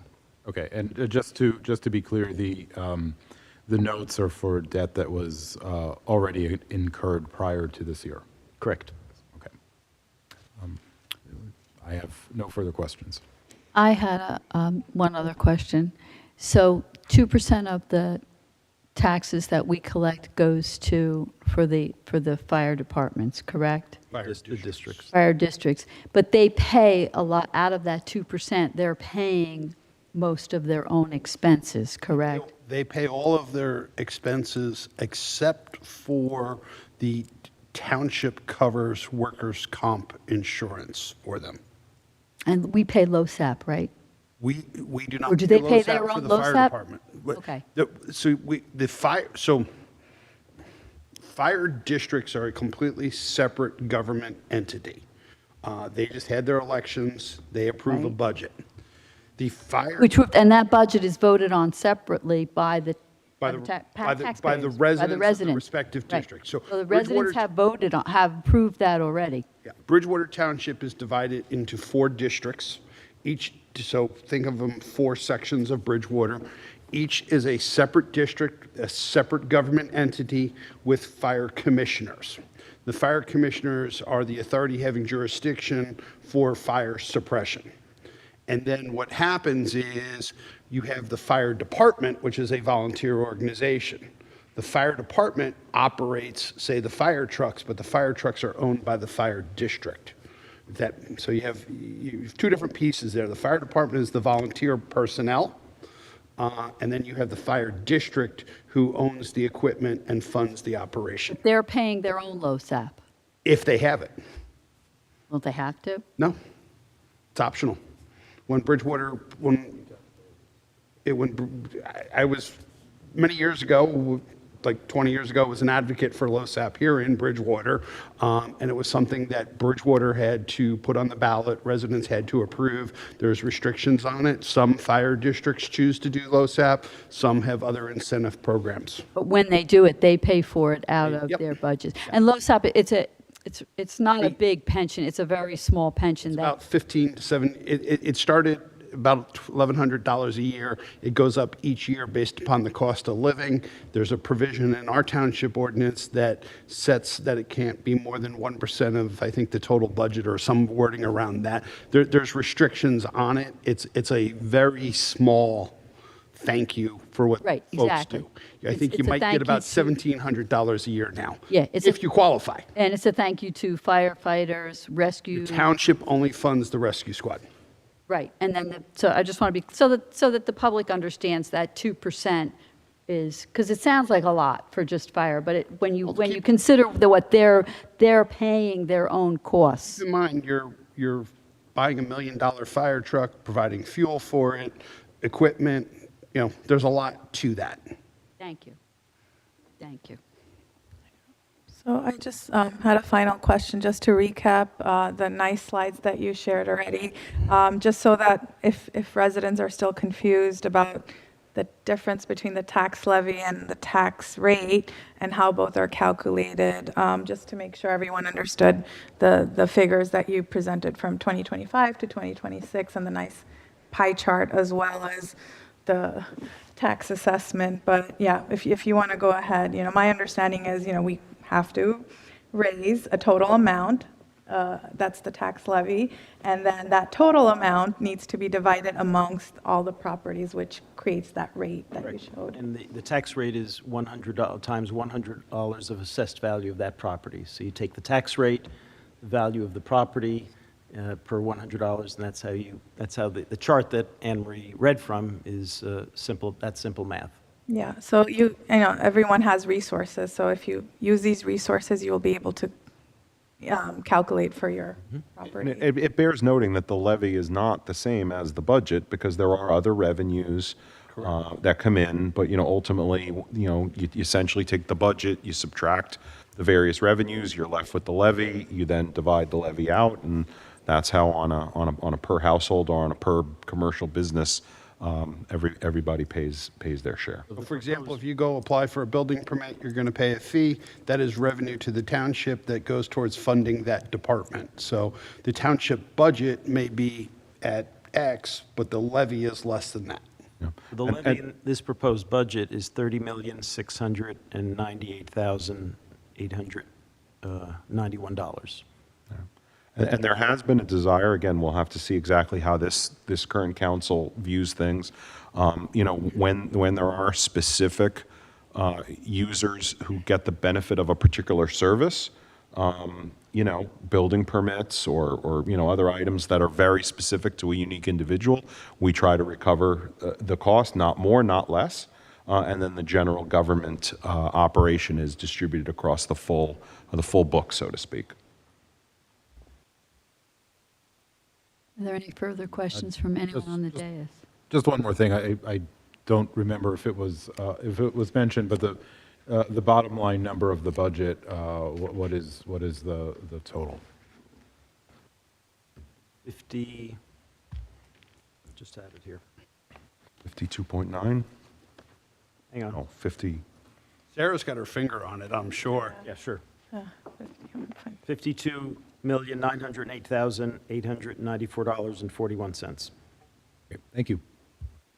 And I'm sorry, just one final comment for the benefit of the public. The document that we have, which will be made available to you shortly, it has the handwritten comment, 4/27/26 auditor approved. So it bears noting that this budget, as any introduced budget, has significant rigor behind it. It's not just, a couple of people in finance kind of thought these were good numbers, or, Mr. Pappas thought it was a good number, or Mayor Mensch, this is part of a process. It is auditor approved. Our auditor is Bob Swisher. His license is noted on here. So, he and his staff, among others, have provided great scrutiny. We'll continue to provide that scrutiny. And, obviously the process will continue from here. I may add one more comment. I thought I did earlier. If I didn't, I'm remiss. Mayor Mensch obviously is not here tonight, and he appreciates the work that the finance staff, certainly the council, and everyone else that's been involved in this, and would have been here tonight. He is in Washington, D.C., meeting with other mayors and some cabinet officials on matters that affect municipal government, and really wanted me to extend on his behalf his thanks to everyone. But that is why he is not here this evening. This tangentially is related to the budget, but I mean, it's a lot of paper, and I think I've gotten 3 copies of various drafts. I think that's like knocking on the door of a full ream of paper. And I was at Staples the other day and kind of shocked at how much copy paper now costs. Maybe we can reduce the number of copies in the future. Just cut down on our expenses and help the environment out a little bit and use a little bit less paper. There are many people on this dais, I am not one of them, I apologize for that, who are much better at reading these things on the computer. So. I like a hard copy. But again, thank you to the council for your time. But maybe we could double-side them. Do we, before we go back to opening to the public, since we've gotten a little bit of, are we looking to introduce the budget before public comment? Yes. Okay. Okay. So can I have a motion to introduce the budget? I will make that motion. Second? Second. I think we need a roll call on that. Councilman Bucko, Yes. Councilwoman Isla, Yes. Councilman Kirsch, Yes. Councilman Ring, Yes. President Geiger. Yes.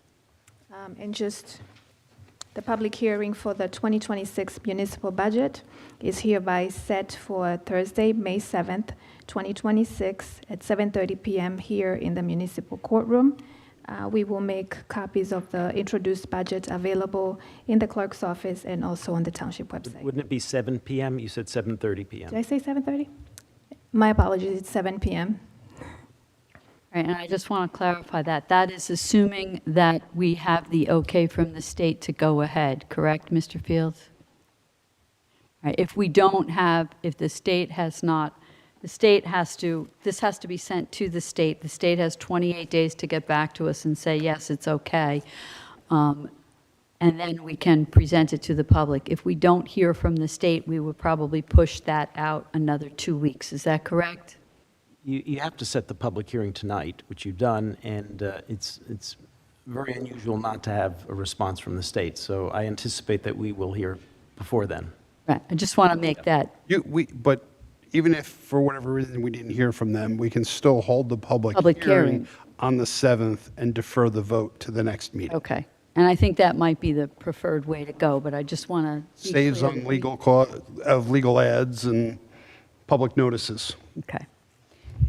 So that being the case, we can now open the meeting to the public. Members of the public wishing to address the council on any matter will have 3 minutes to speak, which may be extended in the discretion of the council president. An additional minute will be allotted for responses to comments from the dais. In this regard, first of all, can I have a motion to open to the public? So moved. Second? Second. All in favor? Aye. Okay. And again, I'm going to change, I changed the rules a little bit. Write your name and your address. When you get up to speak, I'd appreciate it if you say your name. If you don't want to say your address, that's fine. I would appreciate it, though, if you would say whether or not you are a resident of Bridgewater.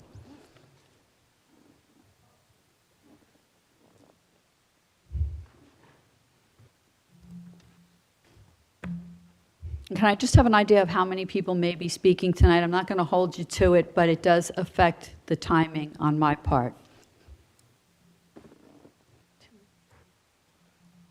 Looks like we have about 6 people, 5 or 6 people. So I'm gonna try to hold you more to the 3-minute and then the 1 minute for response time. Because it's 8:45 already, and it's been and we have a lot of other business to conduct as well tonight, so. Clock's actually accurate. The clock's accurate. I was, Yeah, because of daylight savings time, right? Okay, go ahead. Lisa Balducci, 15 Tullamore Court, Ringgold, New Jersey. I am not a resident in Bridgewater, however, my business is in Bridgewater.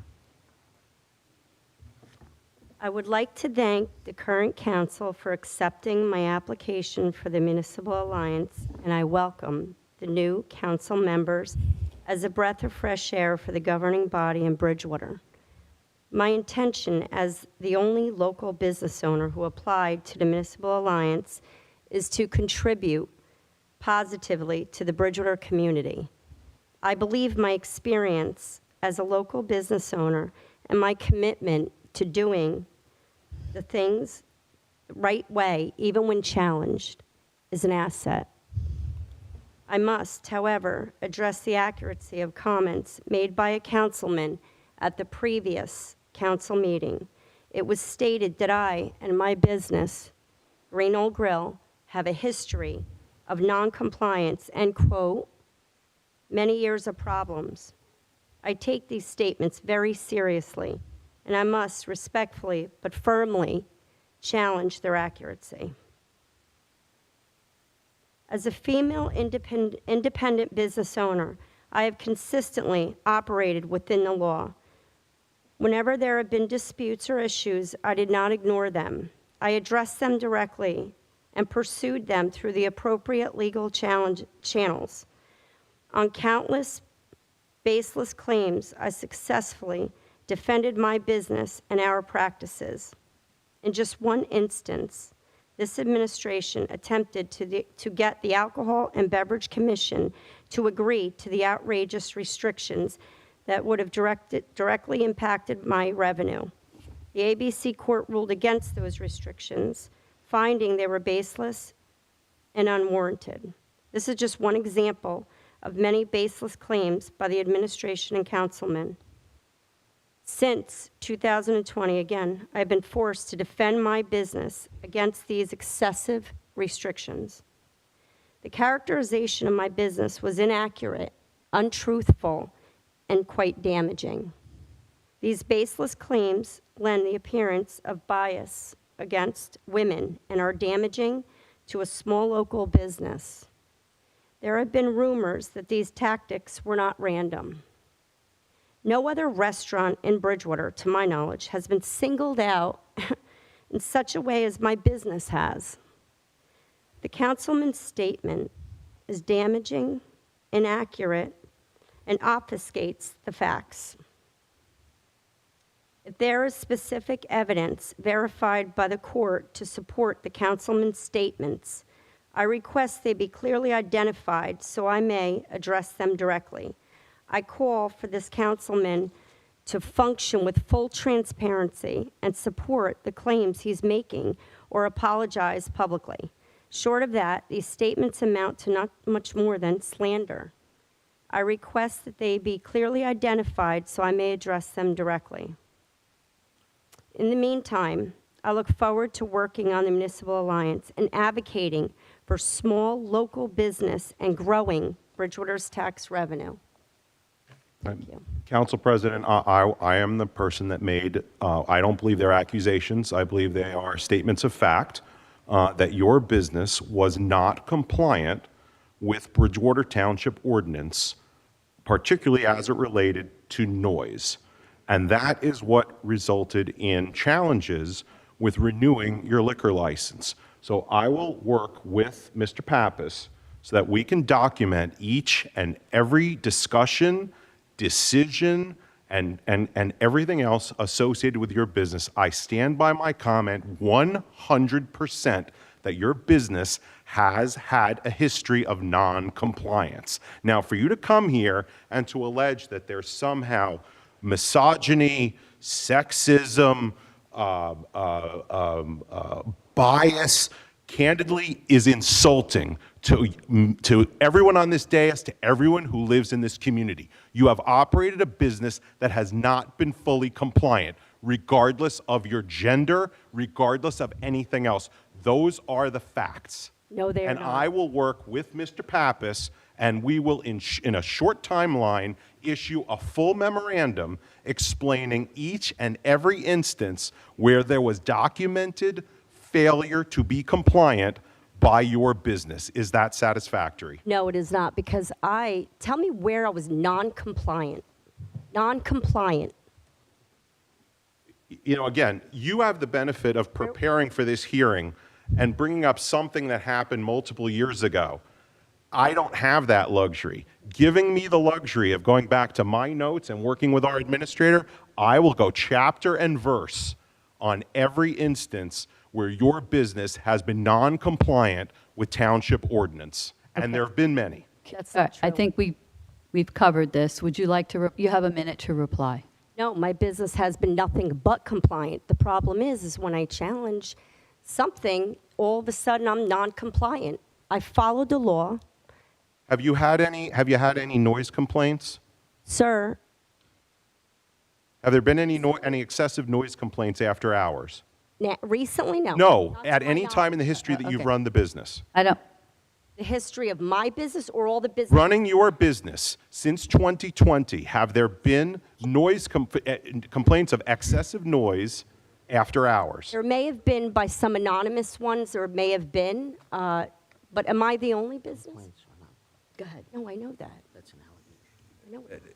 Council President, I recommend there can be some discussion of this offline. I think this conversation has gone as probably far as it should. I think we don't want it to go. But if you wish to have a memo, I will work with administration and our attorney to provide it.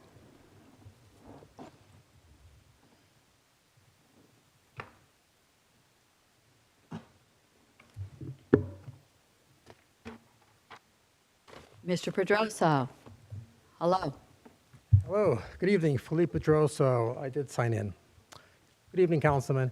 On March 5th, I stood before this council asking you to consider a different approach, self-build.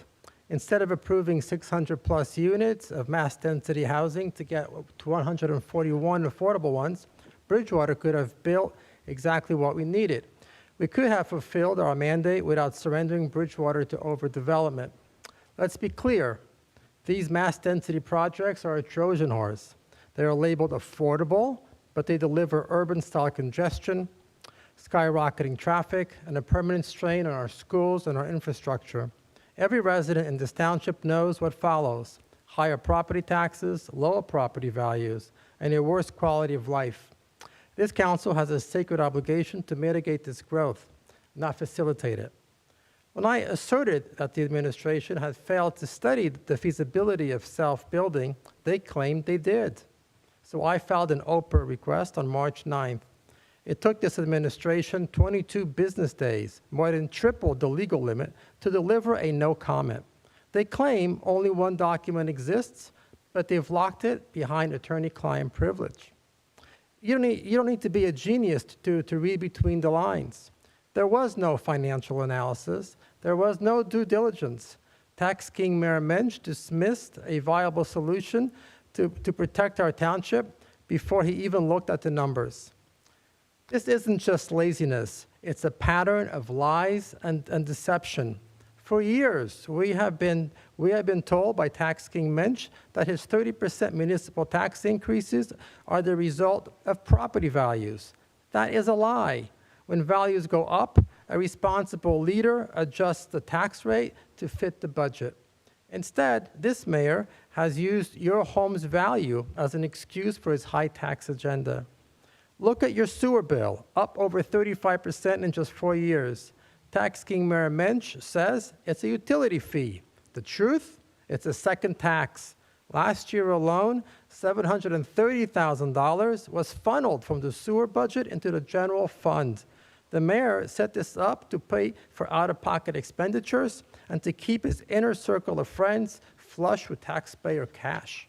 You have 30 seconds, just so you know. Bridgewater is being made unaffordable by a mayor who is too lazy to explore alternatives to overdevelopment and too comfortable spending your hard-earned money on excessive growth, and his personal childhood friends, including the township attorney sitting right here tonight.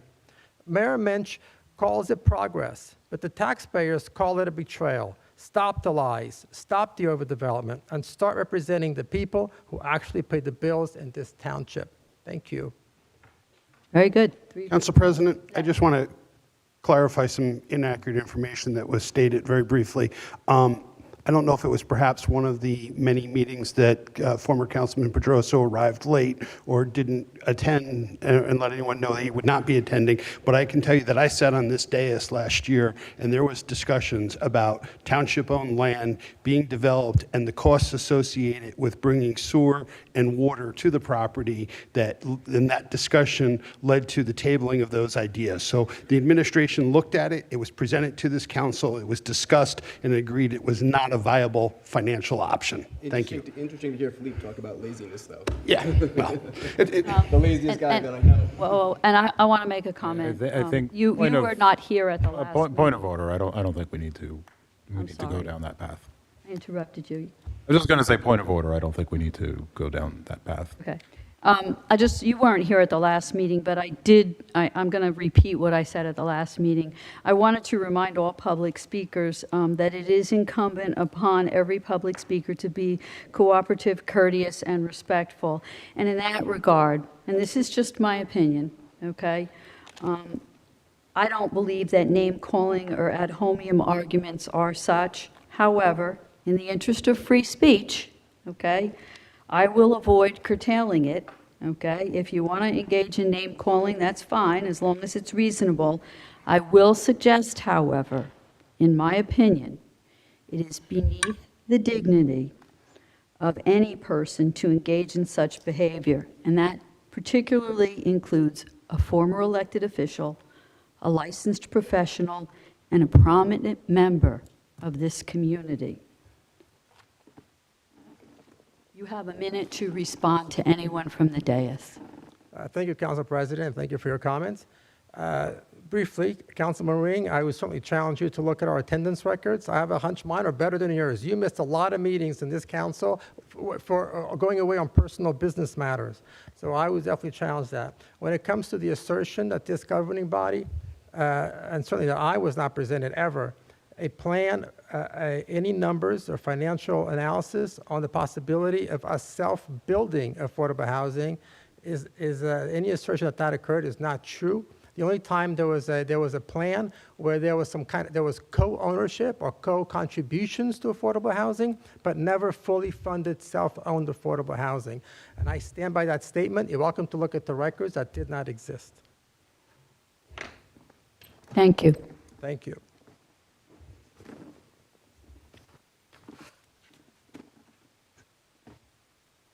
Good evening. My name's David Kitchen.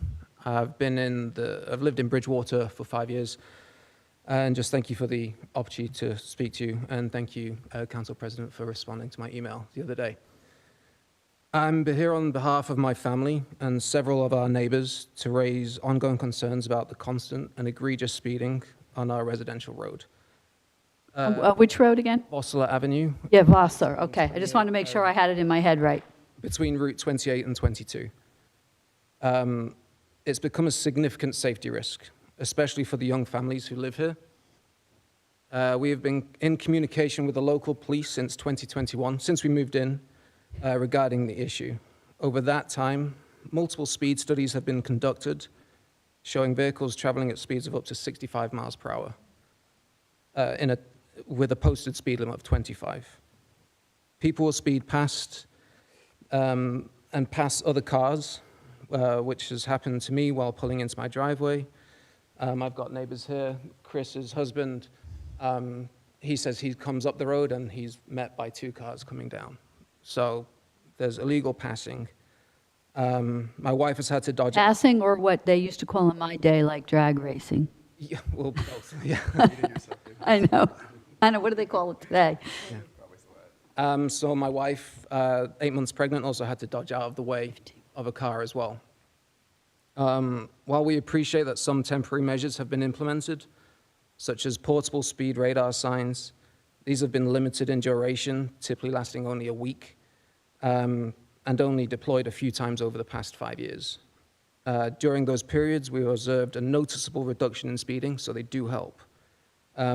They are effective, but then they're removed and nothing happens following it. Despite reaching out multiple times to the traffic safety unit, including emails and phone calls from multiple residents, responses have been inconsistent. At times, we've received engagement confirming, yes, we know there's a problem, but our requests are but our request is for more permanent solutions, and they have really gone unanswered. We have even offered practical support, such as offering our driveway for a police unit to sit in there. We don't expect it every day, but just now and again, and we haven't seen any for a long time. And they briefly used it, but it's just the efforts haven't been continued. As residents, we are not just concerned, we're really frustrated. We are raising children, and many of our neighbors are doing the same. We have 2 young children now, and something has to be done. The current conditions make it unsafe for the kids to play outside, walk, or ride bikes without concern. Our neighbor's children also cross the road to get to the school bus, and he mentions that people don't stop for the school bus either. They're speeding too fast, and they don't even stop. We are respectfully requesting consideration of more consistent and permanent traffic calming measures, including more consistent enforcement or patrol presence, perhaps even coordinating with Boundbrook, as the road does lead down to Boundbrook. Increased and more visible signage, such as reduced speed ahead and more 25 miles per hour speed limit signs along the road, and an installation of a permanent flashing radar speed display for both north and southbound traffic. The temporary one that's been put out there since our email conversation, which happened the next day, which was fantastic, is proving to be really effective. Our goal is simple: to make our neighborhood safer for everyone who lives there. We appreciate your time and consideration, and we are more than willing to work collaboratively toward a solution. So are you finding that there's a bigger problem going, I think it would be southbound, when people are coming off of 22 as opposed to northbound? Both are pretty bad. Both On ways. 22, they're aiming to get to the lights before they change. Coming off 22, where it's only a yield sign, they just keep that speed traveling off 22. Because I drove there the other day, and I did it. I go off, you're going 55, 60, 65 miles an hour, and now all of a sudden you're on Vossler Avenue, and I'm looking at my speedometer, and I'm not doing 25, And I will say that when I was canvassing and running for council, I was really surprised at the number of people that brought up speeding as an issue. So it is on my to-do list to talk to the mayor about getting together with the traffic safety unit. We have a traffic safety unit, and see about finding ways. I think it's a matter of buying permanent speed trap. A lot of them are solar operated. I don't know how much they cost, but again, this is something you sat here through the whole budget presentation, right? So I don't want to put words in your mouth, but I would imagine that one of the things you would advocate for is spending more money on these permanent speeding measurements if they help. And the only question I have about it is, I know in some towns it just encourages kids to drive even faster to see how fast they can go. So you have to be careful with it, but I did want to sit down with the police and talk about it. And I think everybody here knows the particular area you're talking about and the problem with that street. And there's a couple of others that are pretty bad in town too. So I appreciate your coming and bringing it to our attention. I don't know if anybody else here wants to comment. Madam President, I think we do know how much those signs cost. Looks like it's $33.74 and 53 cents. Would it be possible to use some of the capital capital improvement budget towards purchasing signs for that street? Yes, of course, and I would like, Captain Thorson is here, and he and I are texting each other as this conversation is going on, so we'll meet tomorrow, and we'll report back to the council next time. It's important to note, though, we can't commit to doing anything for 30 days from the capital budget. Oh, yeah, We do absolutely. have a sign. Captain, could you come up, if you don't mind, since... We're talking about more than just a sign. We're talking about. I understand, but yeah, just trying to respond to this gentleman's... No, immediate, thank you. Question. Yes, I am aware that that section of Bound Brook, Bridgewater Bound Brook border, there is quite a bit of a speeding issue right there. It is a straightaway. It's just south of 22. You get a lot of traffic. When I was in the traffic safety unit, I spent some time over there as well. From my understanding, I was told that one of our newer speed sign trailers were placed there recently. Have you seen it? Yeah, a few days, and it helps. Okay. I will, just from my experience, I mean, obviously I'm sympathetic to why you're up here. Once it's there for an extended duration, it becomes part of the scenery, and it has a limited effect if it's there long term. I am aware of that as well. That's just a fact of how those work. I was texting Mr. Pappas stating that I will speak to the traffic safety unit to make sure it does get attention for sure, to make sure they do show up there on a regular basis. So it's difficult though, because obviously this is a very large township, and it's hard to address every single speeding needs when we have limited resources. And, if there's a yield sign there, I assume we don't control that's a state highway, so we would have no authority to put a light there. Coming off 22 Yeah. would be the state. Right. The ramp. That's not our. coming off 22 for sure. That's a traffic safety signal. But yes, if you're talking about the ramp, that's not our. I think the Right, we comment- wouldn't have the right to. I think the comment, Captain, is you're coming, say, 22 eastbound, you take the Vossler Avenue ramp to go southbound. As you go to the right, it's not a stop sign, it's a yield. So it allows you to kind of keep some of your speed momentum. So I don't know if one of the things we could do is ask the state to look at changing that yield sign to a stop sign. It would at least slow people down a little bit more before they turn on to Vossler. Correct. We're not the authority figure for that. I think the other, we can certainly talk more about it with the police, but township engineer would probably be appropriate to be involved, but we probably should also reach out to the borough of Bound Brook and maybe have a conversation with them as well, because the road is shared between the two municipalities. Over half of the road is Yeah, and have some coordination, but Mr. Kitchen will certainly look into this in greater detail. There's a similar situation that reoccurs on Vanderveer Road, which is also a border street with Raritan. What would the feasibility be of installing permanent traffic slowing devices such as speed bumps or rumble strips on? Of course, anything is possible. We've not installed any speed bumps. We have introduced rumble strips in Findern. And I think that has been successful, and we can look at that here as well. But I wouldn't like to commit to anything specifically until we have a chance to talk with the engineer, the police, but certainly it is important. We'll get attention. There is a permanent sign, permanent variable sign on Vanderveer. Yeah. So South. I've had a similar issue. I have a 7-year-old. I pick him up from the bus stop, and they run that stop sign all the time. The bus driver gets really mad, but there's nothing we can do once they run over, and they go so fast that we are not able to capture their license. What we've done is in a new development, they put up additional stop signs. So, we can see if we can coordinate with the state to put up that additional stop sign instead of the yield. But what you also need to do at the same time, people were still ignoring the new stop sign in the new development. You really need police to give them tickets so they learn that, it's not just a stop sign. You're also going to get, if you ignore it, you're going to get all these tickets. And unfortunately, it was a lot of guests that were coming to our new house, new development, but it was effective because we were literally a few feet away from it, and we always stopped there. We learned our lesson since our guests got that ticket. So we just have to, kind of, I think, be a little creative here and work with the county as well as the other townships, but it's a problem, you know.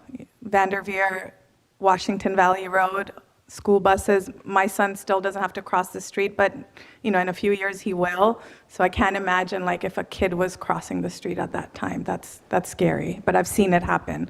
Like, a bunch of us saw it happen with our own eyes. So I'm glad you brought it up. Thank you. Thank you.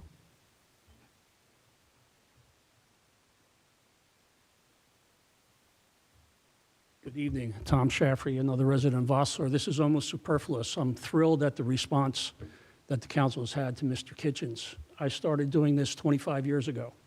Well before anybody here on the council was here, when I got no response, I started taking people to court for passing school buses on Vossler to protect my children.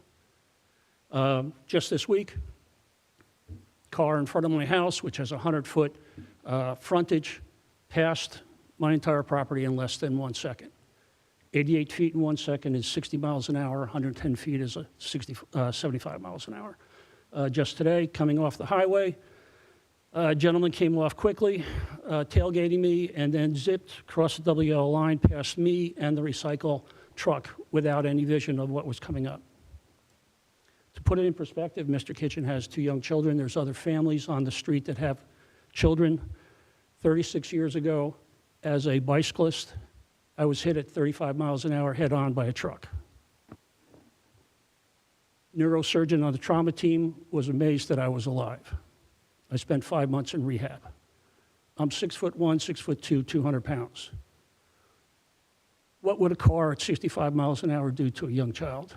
So I'm urging this council to do something quickly. That would be devastating to this community. Thank you. Thank you, sir.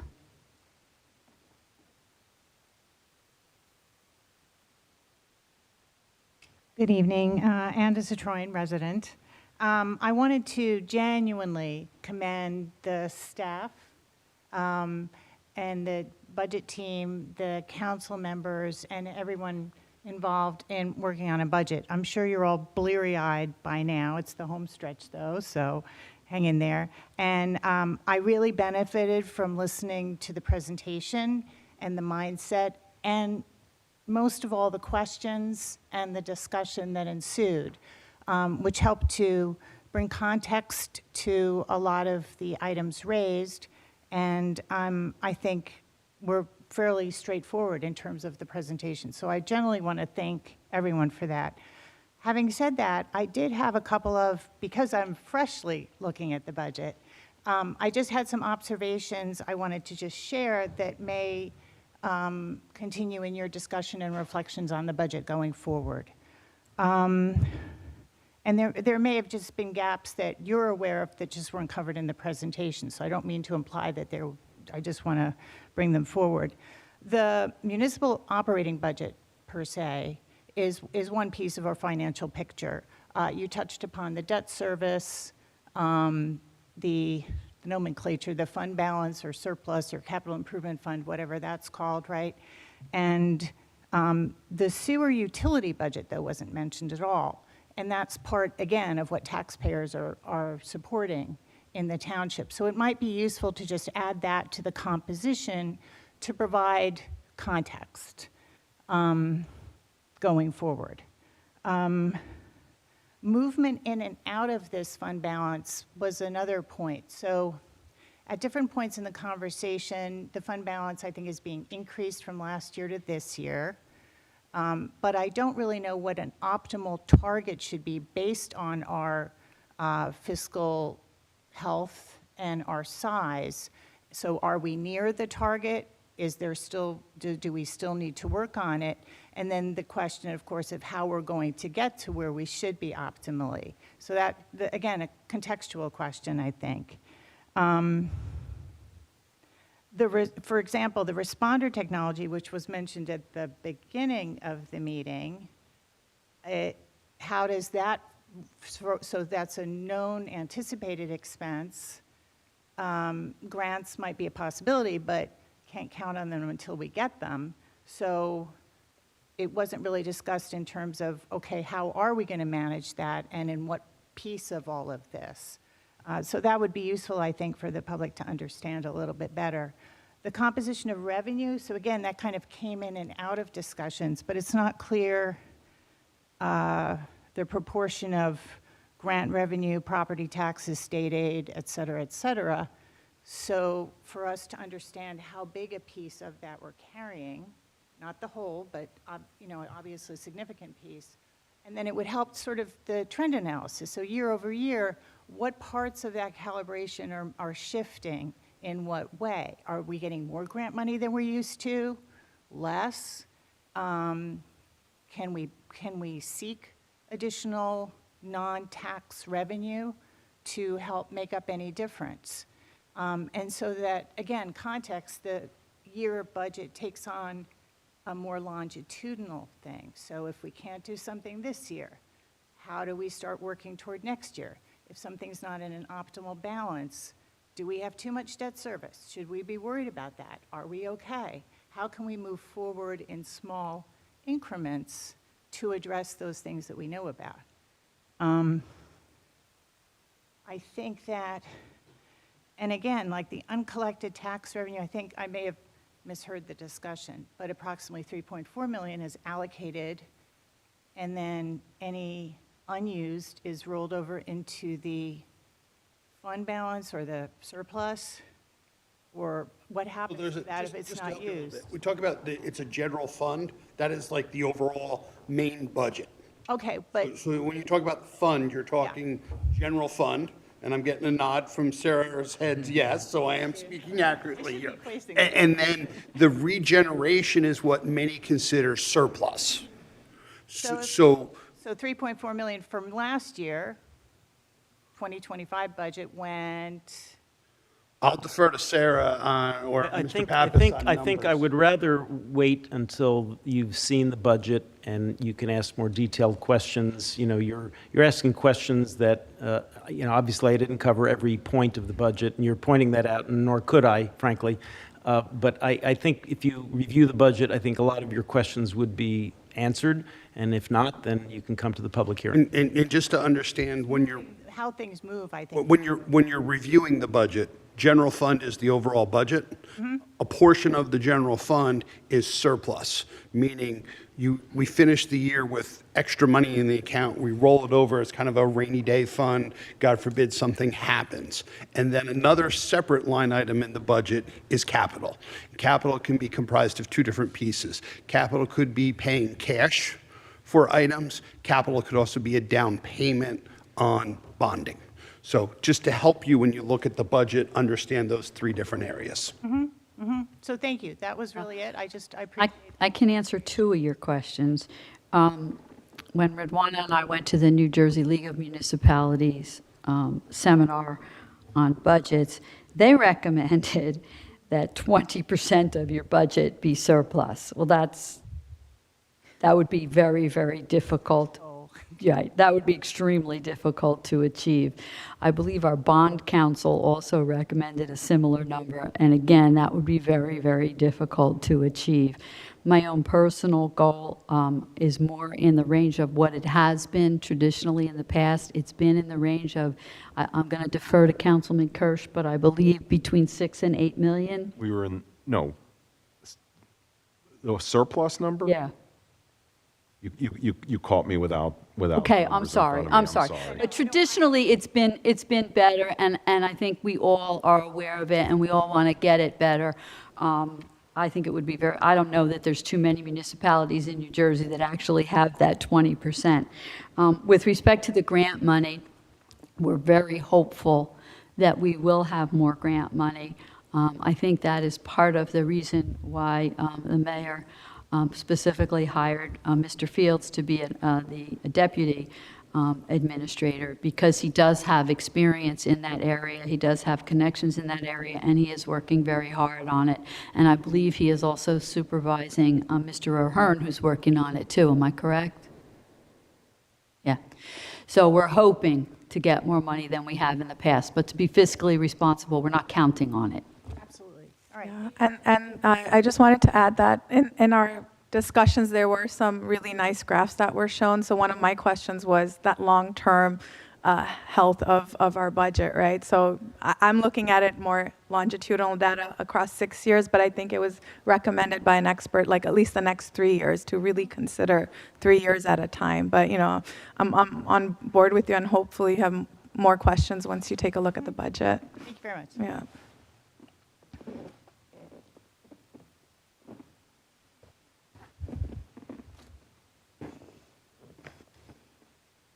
Is there any further? Oh, okay. So short you didn't see me. That's okay. You got to bring the mic down, though. Hi, my name is Joan DePaula, and hi, Joan. Hi, Joan. Thanks, everyone, for listening. I actually have a similar situation. I can feel for those who mentioned about Vossler Road. So I live at the corner of Allen and Ash, and Allen Road is so bad, and it's shorter. Like, I'm not sure, it might be, not sure exactly how long it is, but there's been a lot of studies done on it where they saw thousands of cars go down daily. And it's unbelievable because, especially since Google, you know, thank you, Google, has brought everybody through this little cut through, and they will not stop. They will, once in a while, there's a kind person that sees you trying to cross from on Ash Street, crossing Allen Road, but most of the time they really think that they don't need to stop, that you need to stop for them, and they're going, and it's a 25-mile zone, but they're not doing that, hardly anybody. So I know it is really challenging to try to figure out what to do, because when I heard him say about the police sitting and giving tickets, I just thought, we've been through that for years and years, and it doesn't work. And we even have the speeding thing that's been up for, I think it's been up over a year now, that tells everybody how fast they're going, and nobody cares. And I've seen people pass other people too. It's not a double line there, but it's a narrow road, and you know, you're not allowed to do that. So anyway, the idea that I had, and I hope that you'll consider this, is a crosswalk there. Because I do understand that we're trying not to put in speed bumps everywhere because of the emergency vehicles, and that hinders them. But a crosswalk, now one gentleman that I spoke to at the township, you know, I guess there's a feeling that a crosswalk could make it worse for the pedestrians because I forget what exactly, they thought that the pedestrians would then just feel safe to go out into it. I completely disagree with that. I think about Somerville, how when you go down Northbridge, I think it is, there's a number of crosswalks, and it really does make you stop and think, like, you can't just go racing down there because you keep coming to them. Now, granted, there would only be one on Allen Road, but I think if there was a sign on either side warning that a crosswalk is coming and that it was there, I think that would really lessen the speeders and just make them more aware that, oh, there are people that live in this neighborhood and they might be trying to cross the street. And I agree with what the one gentleman said, that the problem is you do not have a child does not have a chance. And even an older person, anybody, if they're coming like speeding, and on the one side, especially, it's a blind spot when you're crossing from my neighbor Mary's side over to my side, it like curves around. There's a blind, I have a cognitively impaired son that I should be able to give him a little bit more freedom, but I cannot let him cross this street because it's too dangerous. And there would just be no chance of stopping. You don't have sidewalks there either, right? No, we don't have. Yeah, I mean, Bosler Avenue has sidewalks, but you don't have that. Have any sidewalks, and it's sad, you know, because if you're walking up the street, whether I'm going to do a walk or I'm going to a neighbor's house, like people that are driving look at you like, how dare you be in this street? Like, what are you doing here? But most of the time, you can't really go up onto the grass because it's a ditch or there's mud or something. And yeah, something needs to be done, but I would like you to consider maybe a crosswalk because I think that could help, like we have kids coming to the bus stop. And, you know, if they become aware that, hey, there's a crosswalk there, maybe they will slow down a little bit. And while you were speaking, Captain Thorson took his pen out. So I think he was taking some notes. So I think that, you know, letting the police department take a look at that and provide recommendations would be the next step. Yeah.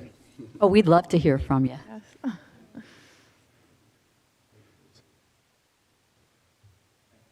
Chief Mitzak's not going to let you come again. That's all right. This was what I handled a lot before I got promoted. I was in our traffic safety unit, and I probably spent over 100 hours on Allen Road personally. So I love the innovation that you're thinking. You're trying to think creatively with trying to slow traffic down. Unfortunately, the MUTCD, the Manual for Uniform Traffic Control Devices, which mandates what signage can go on what road and where, you cannot place crosswalks with the sole intention to slow traffic down, just like you can't just randomly place a stop sign to slow traffic down. So there's regulations and there's standards you have to meet. Now, if it's regularly used and you want to cross traffic, you certainly can do that if it's for the sole purpose of placing that crosswalk there for allowing traffic to pass. Now, intersections of roadways are crosswalks. They are legal crosswalks in New Jersey. So that is, obviously, you can legally cross right there if it's at Allen and Ash. But Mr. Pappas and I will speak about this tomorrow as well, so you'll be on our agenda with Vossler Ave. So we will address this, and if you don't mind after the meeting, if I could get your phone number, and I'll follow up with you. Sure. Okay. All right. Thank you. Thank you. Thank you. Just a suggestion, maybe this is something we can pursue.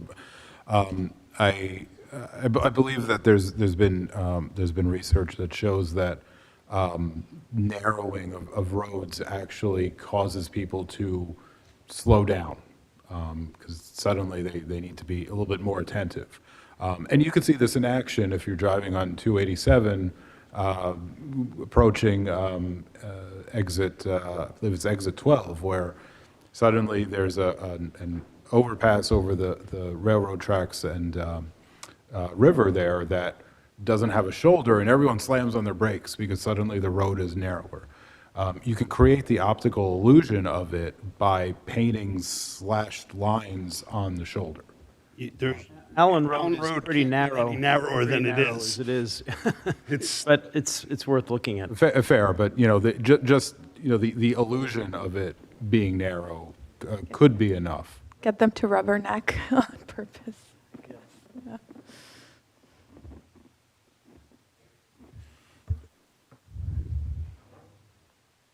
Good evening. Oh, I might have a question. It's all right. I'll handle it. Go ahead. You probably know it off the top of your I'll head. handle it. I am here to I didn't prepare any, my name is Carol Enjoya. I live at 1402 Paley Court.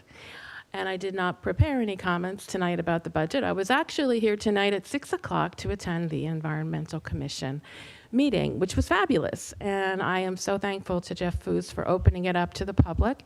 He ran a wonderful meeting, and I look forward to future meetings and working with them.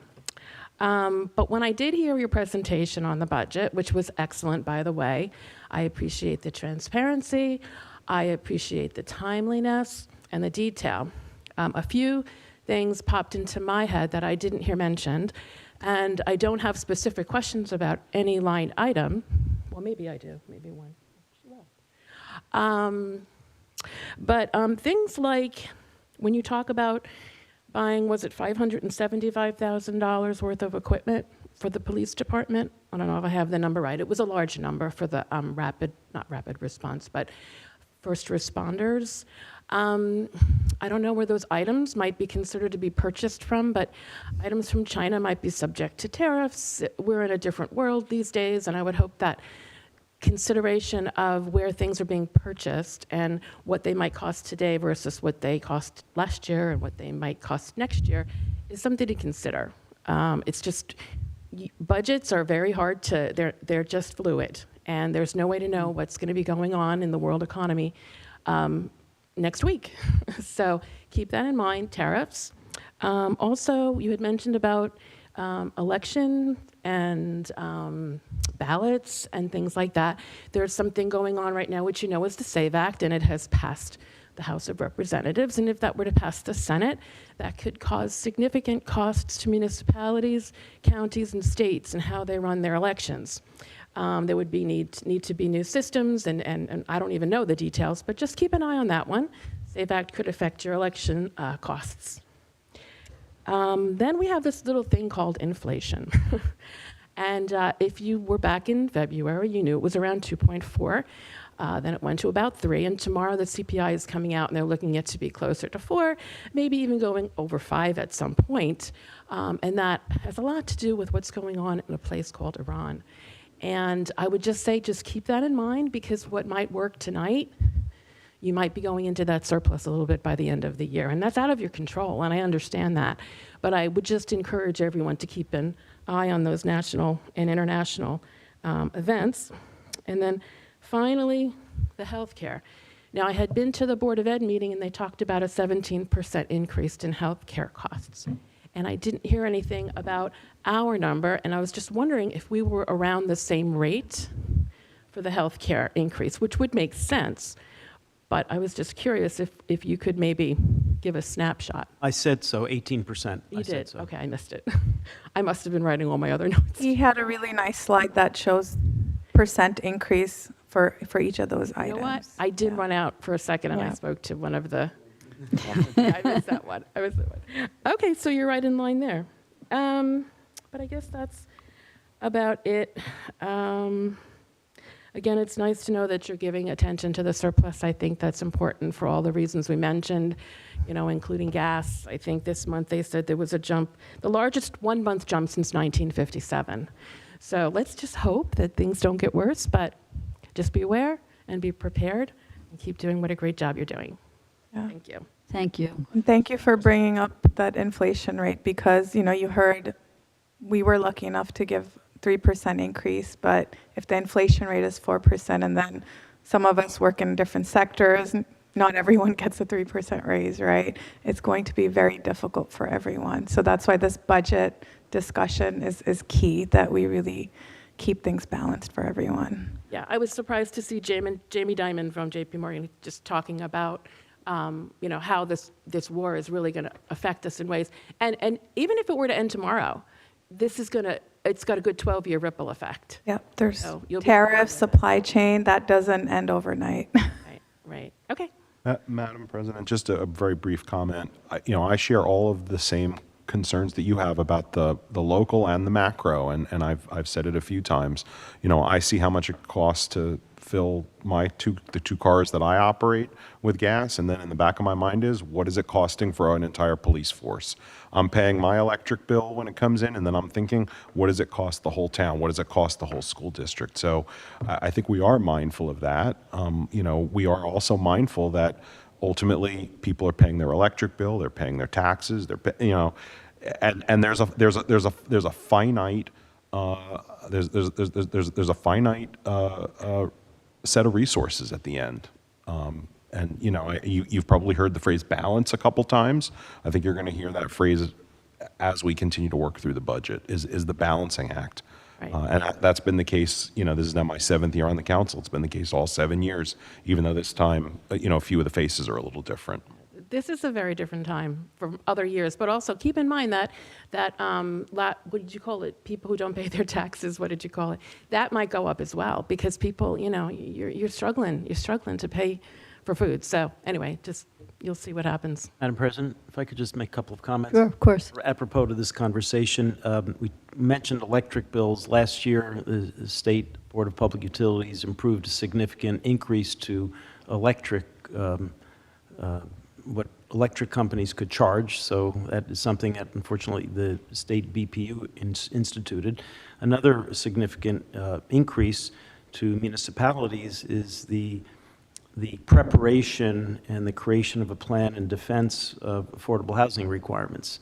So there are instances, you've spoken of, maybe federal, international scenarios that could affect costs, but then there are a lot of things that the state has imposed upon municipal governments that have increased costs to municipalities. So it's frustrating, I think, for all of us that we see events that are beyond municipal government's control that we are impacted by, and indirectly or directly the taxpayer, property taxpayer. Right. Thank you, though. Thank you for your comments. PSE&G, I learned tonight, environmental, PSE&G is coming with another 17% in June. And it's nothing, the governor can do to stop that one. And then we have a lack of workers, construction workers who are no longer around or afraid to come out. So construction on this affordable housing is going to be a little more challenging, as well as material costs. So what a doom and doom scenario. But anyway, thank you for listening. The weather's getting better. The weather's getting, yes. It's gonna be Weather, beautiful. yeah, and I just want to point out too, we have vehicles that run on diesel, which is, I think you pointed it Talked out about to me, that too. Councilman So Kershaw. it's not just the police, a lot of our DPW equipment runs on diesel, and when that hits $6, that's a pain point. Yeah. I feel like we're in good hands with you all, so thank you for your hard work. Thank you. Can I have a motion to close the public comment section? I'll make that motion. Second? Second. All in favor? Aye. Well, I'll let everybody leave. Okay.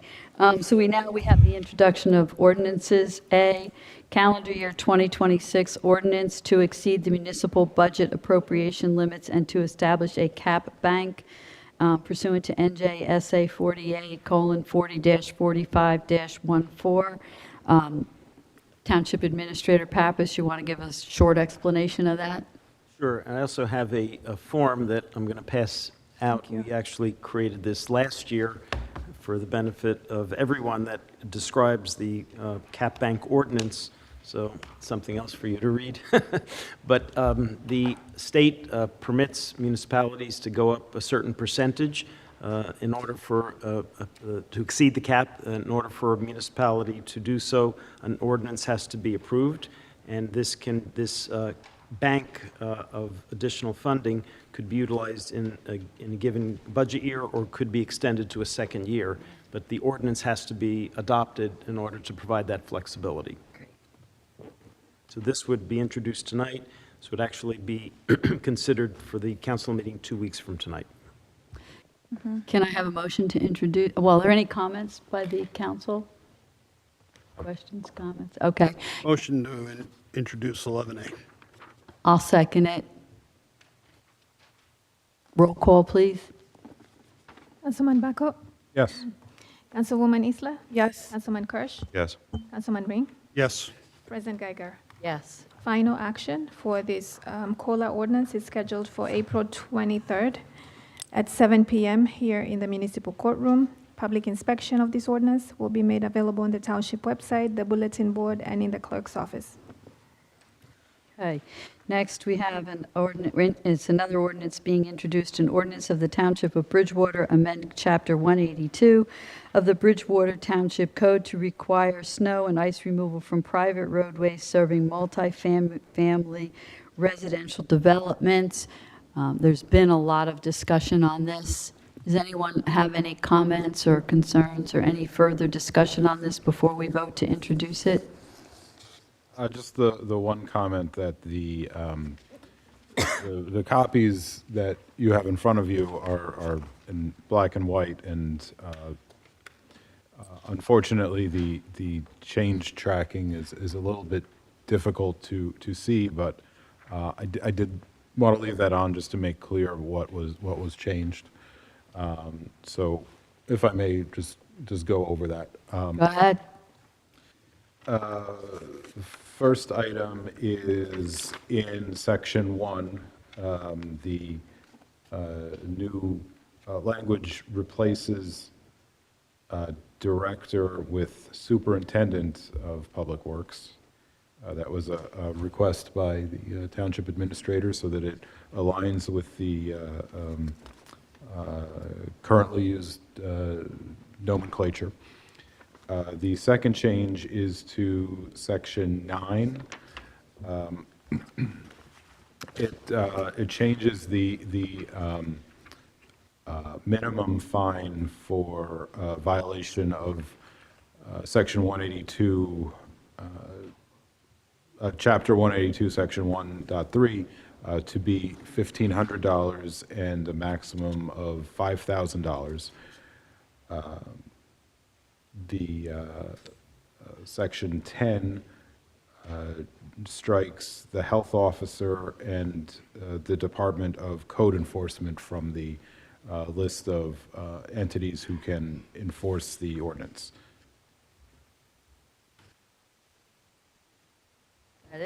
Can I ask a question relevant to that?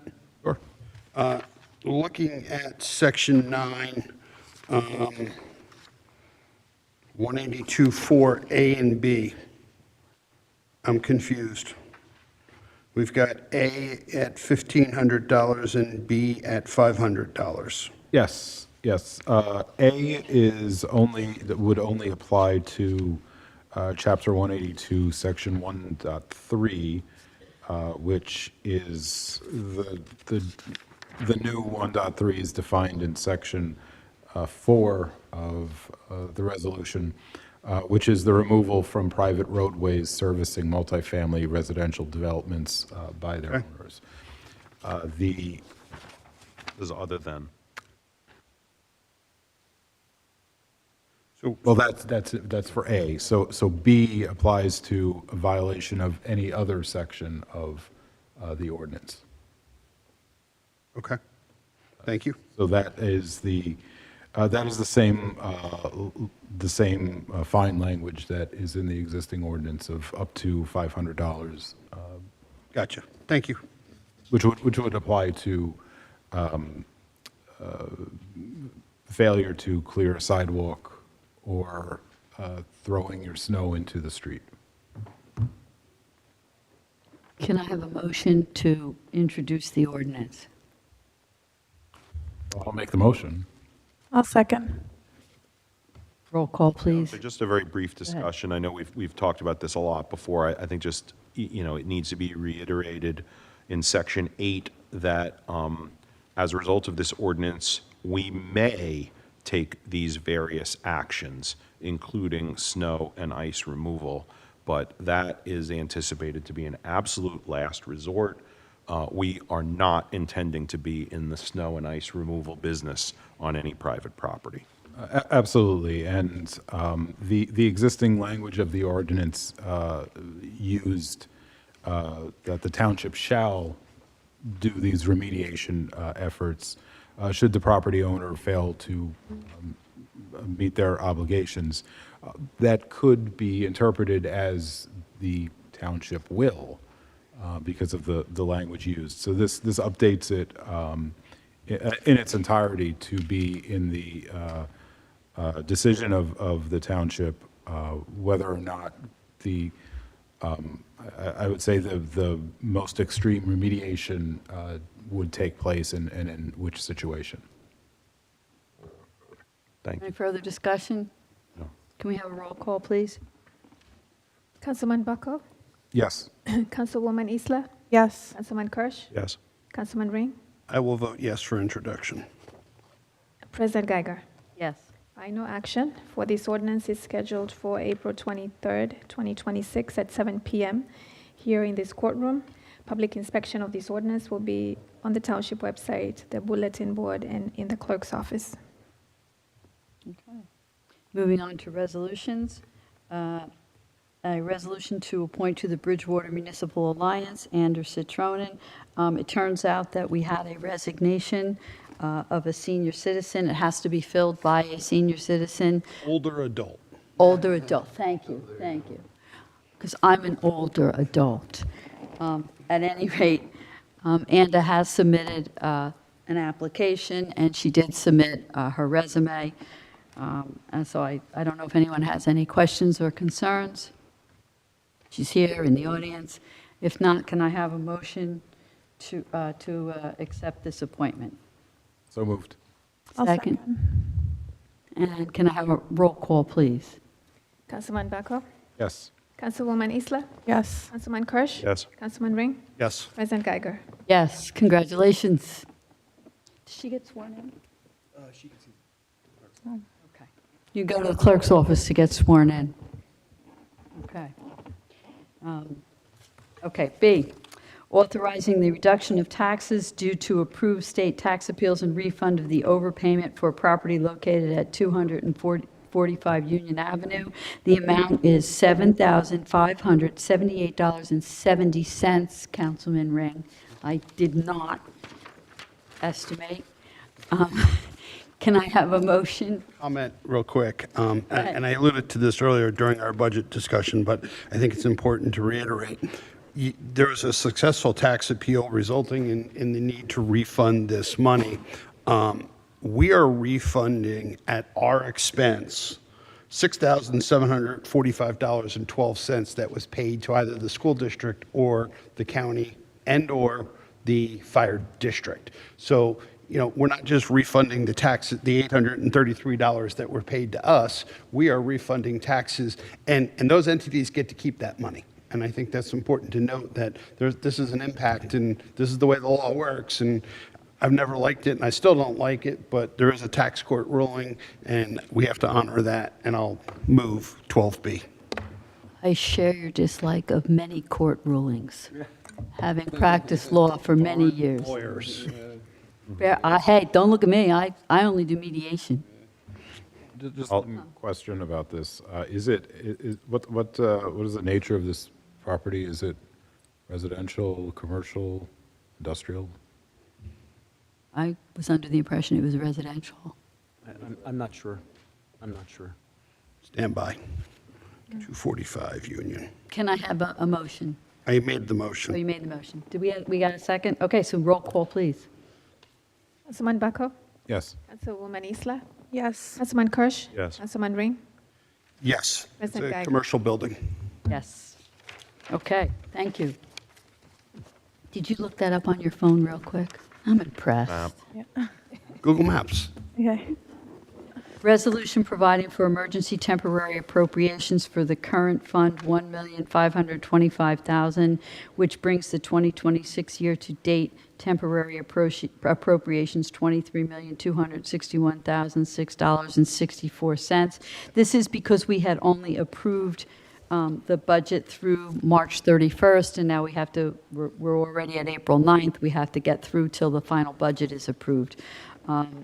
Is there any discussion? We need to do it. I move 12C. Second. Can I have a roll call, please? Councilman Bucko? Yes. Councilwoman Isla? Yes. Councilman Kirsch? Yes. Councilman Ring? Yes. President Geiger? Yes.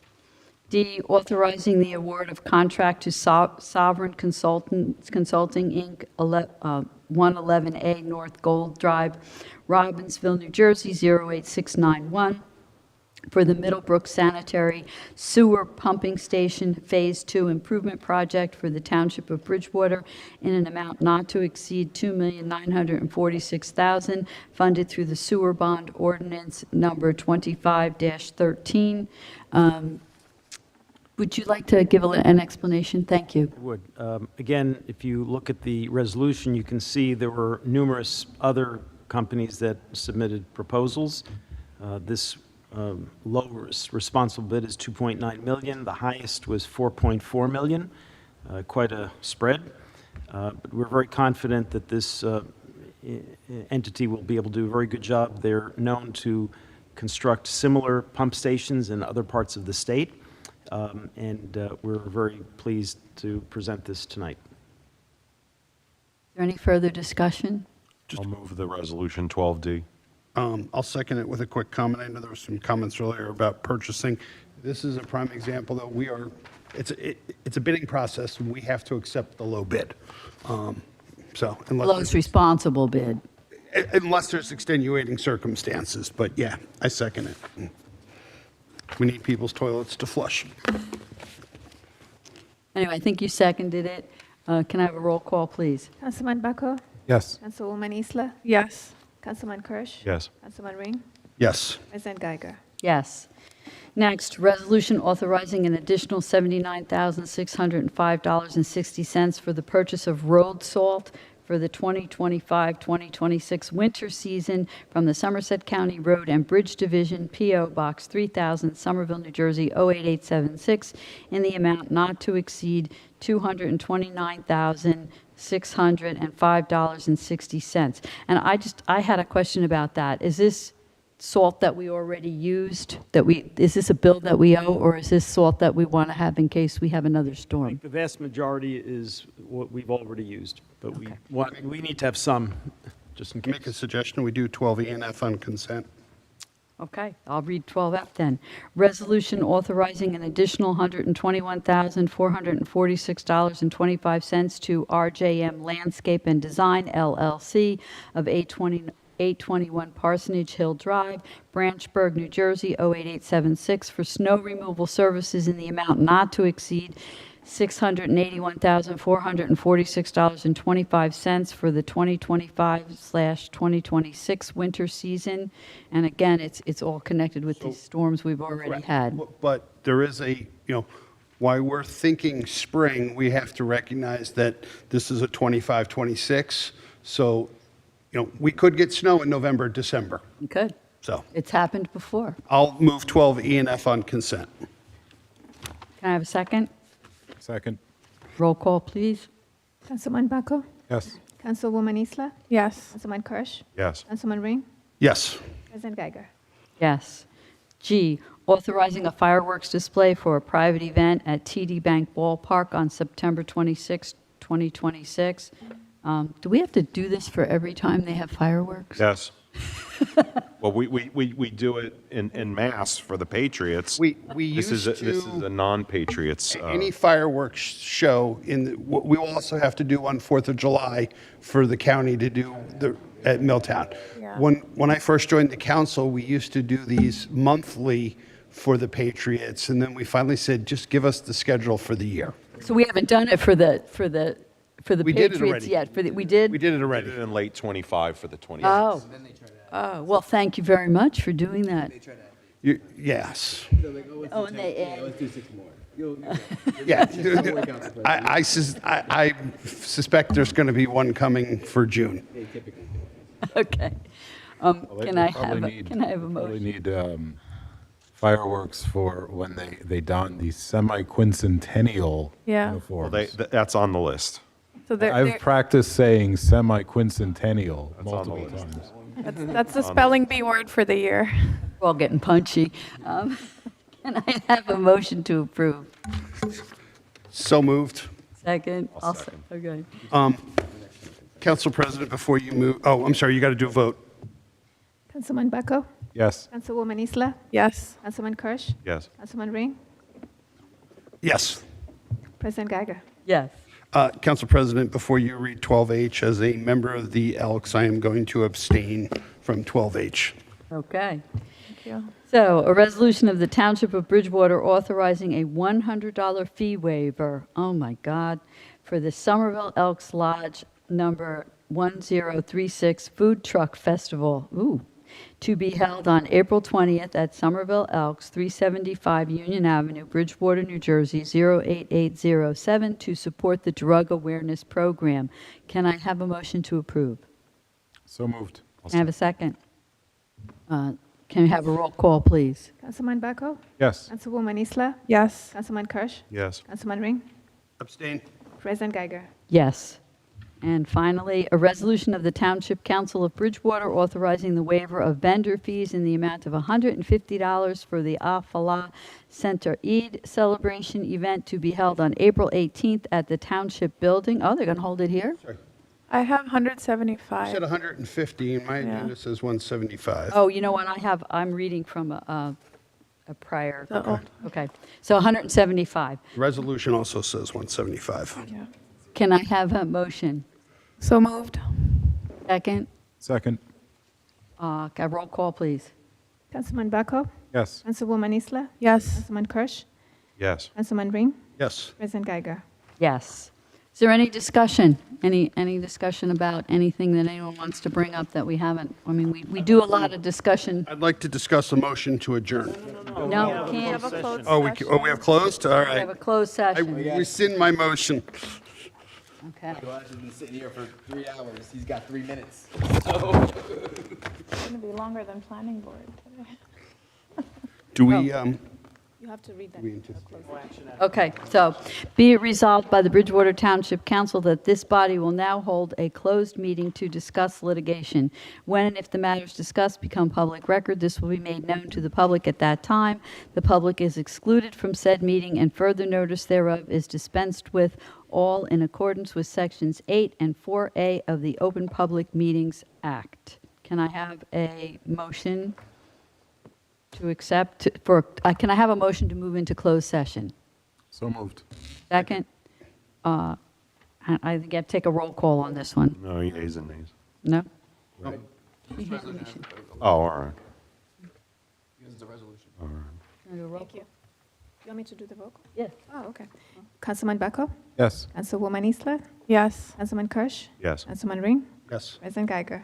Yes. Council President, I think it's important to note for any of the public and being told that we do not anticipate taking any action after closed session other than adjourning. Well, that's good news. Well, we try to tell the public that because sometimes we come out of closed session and we do take action. Oh, yeah, no, I know what you mean, we come back in. Yes. Right. We are not coming back in, this is it. Yeah, somebody is watching at home or here, they Correct, thinking, I don't correct, want to because miss they anything. wouldn't have the Correct. agenda. Or they wouldn't know if there's potential Yes. action. Correct. They Thank can, you. they See? can See? enjoy the pit instead of can't miss anything. waiting for our stream. Listen, you're going to get a full attendance report for the last 5 years at the next meeting, so don't worry, Can, because I already wrote myself a note. are we going to You have like know the of. animal shelter animal videos up? Like every time we kind of have. Mr. Ash, I want to you didn't know you were hold on. coming. We got to wait for the public. Go ahead. And then Yeah. I we know, also I know want we're to, gonna we start. want to confirm with the closet that we're off. Are we off? Are we off? Doing a good job. Council President, I'm going to use the men's room. Yeah, go ahead. You We'll may take- start. why don't we take no, a- No. There's no oh. need to take a break. Unless that's Okay.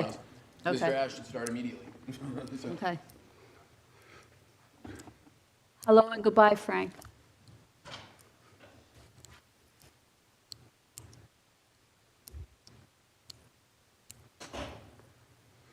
Now, if, Mr. Pappas, if he connects, that's not feeding, or, no, he's connecting his laptop.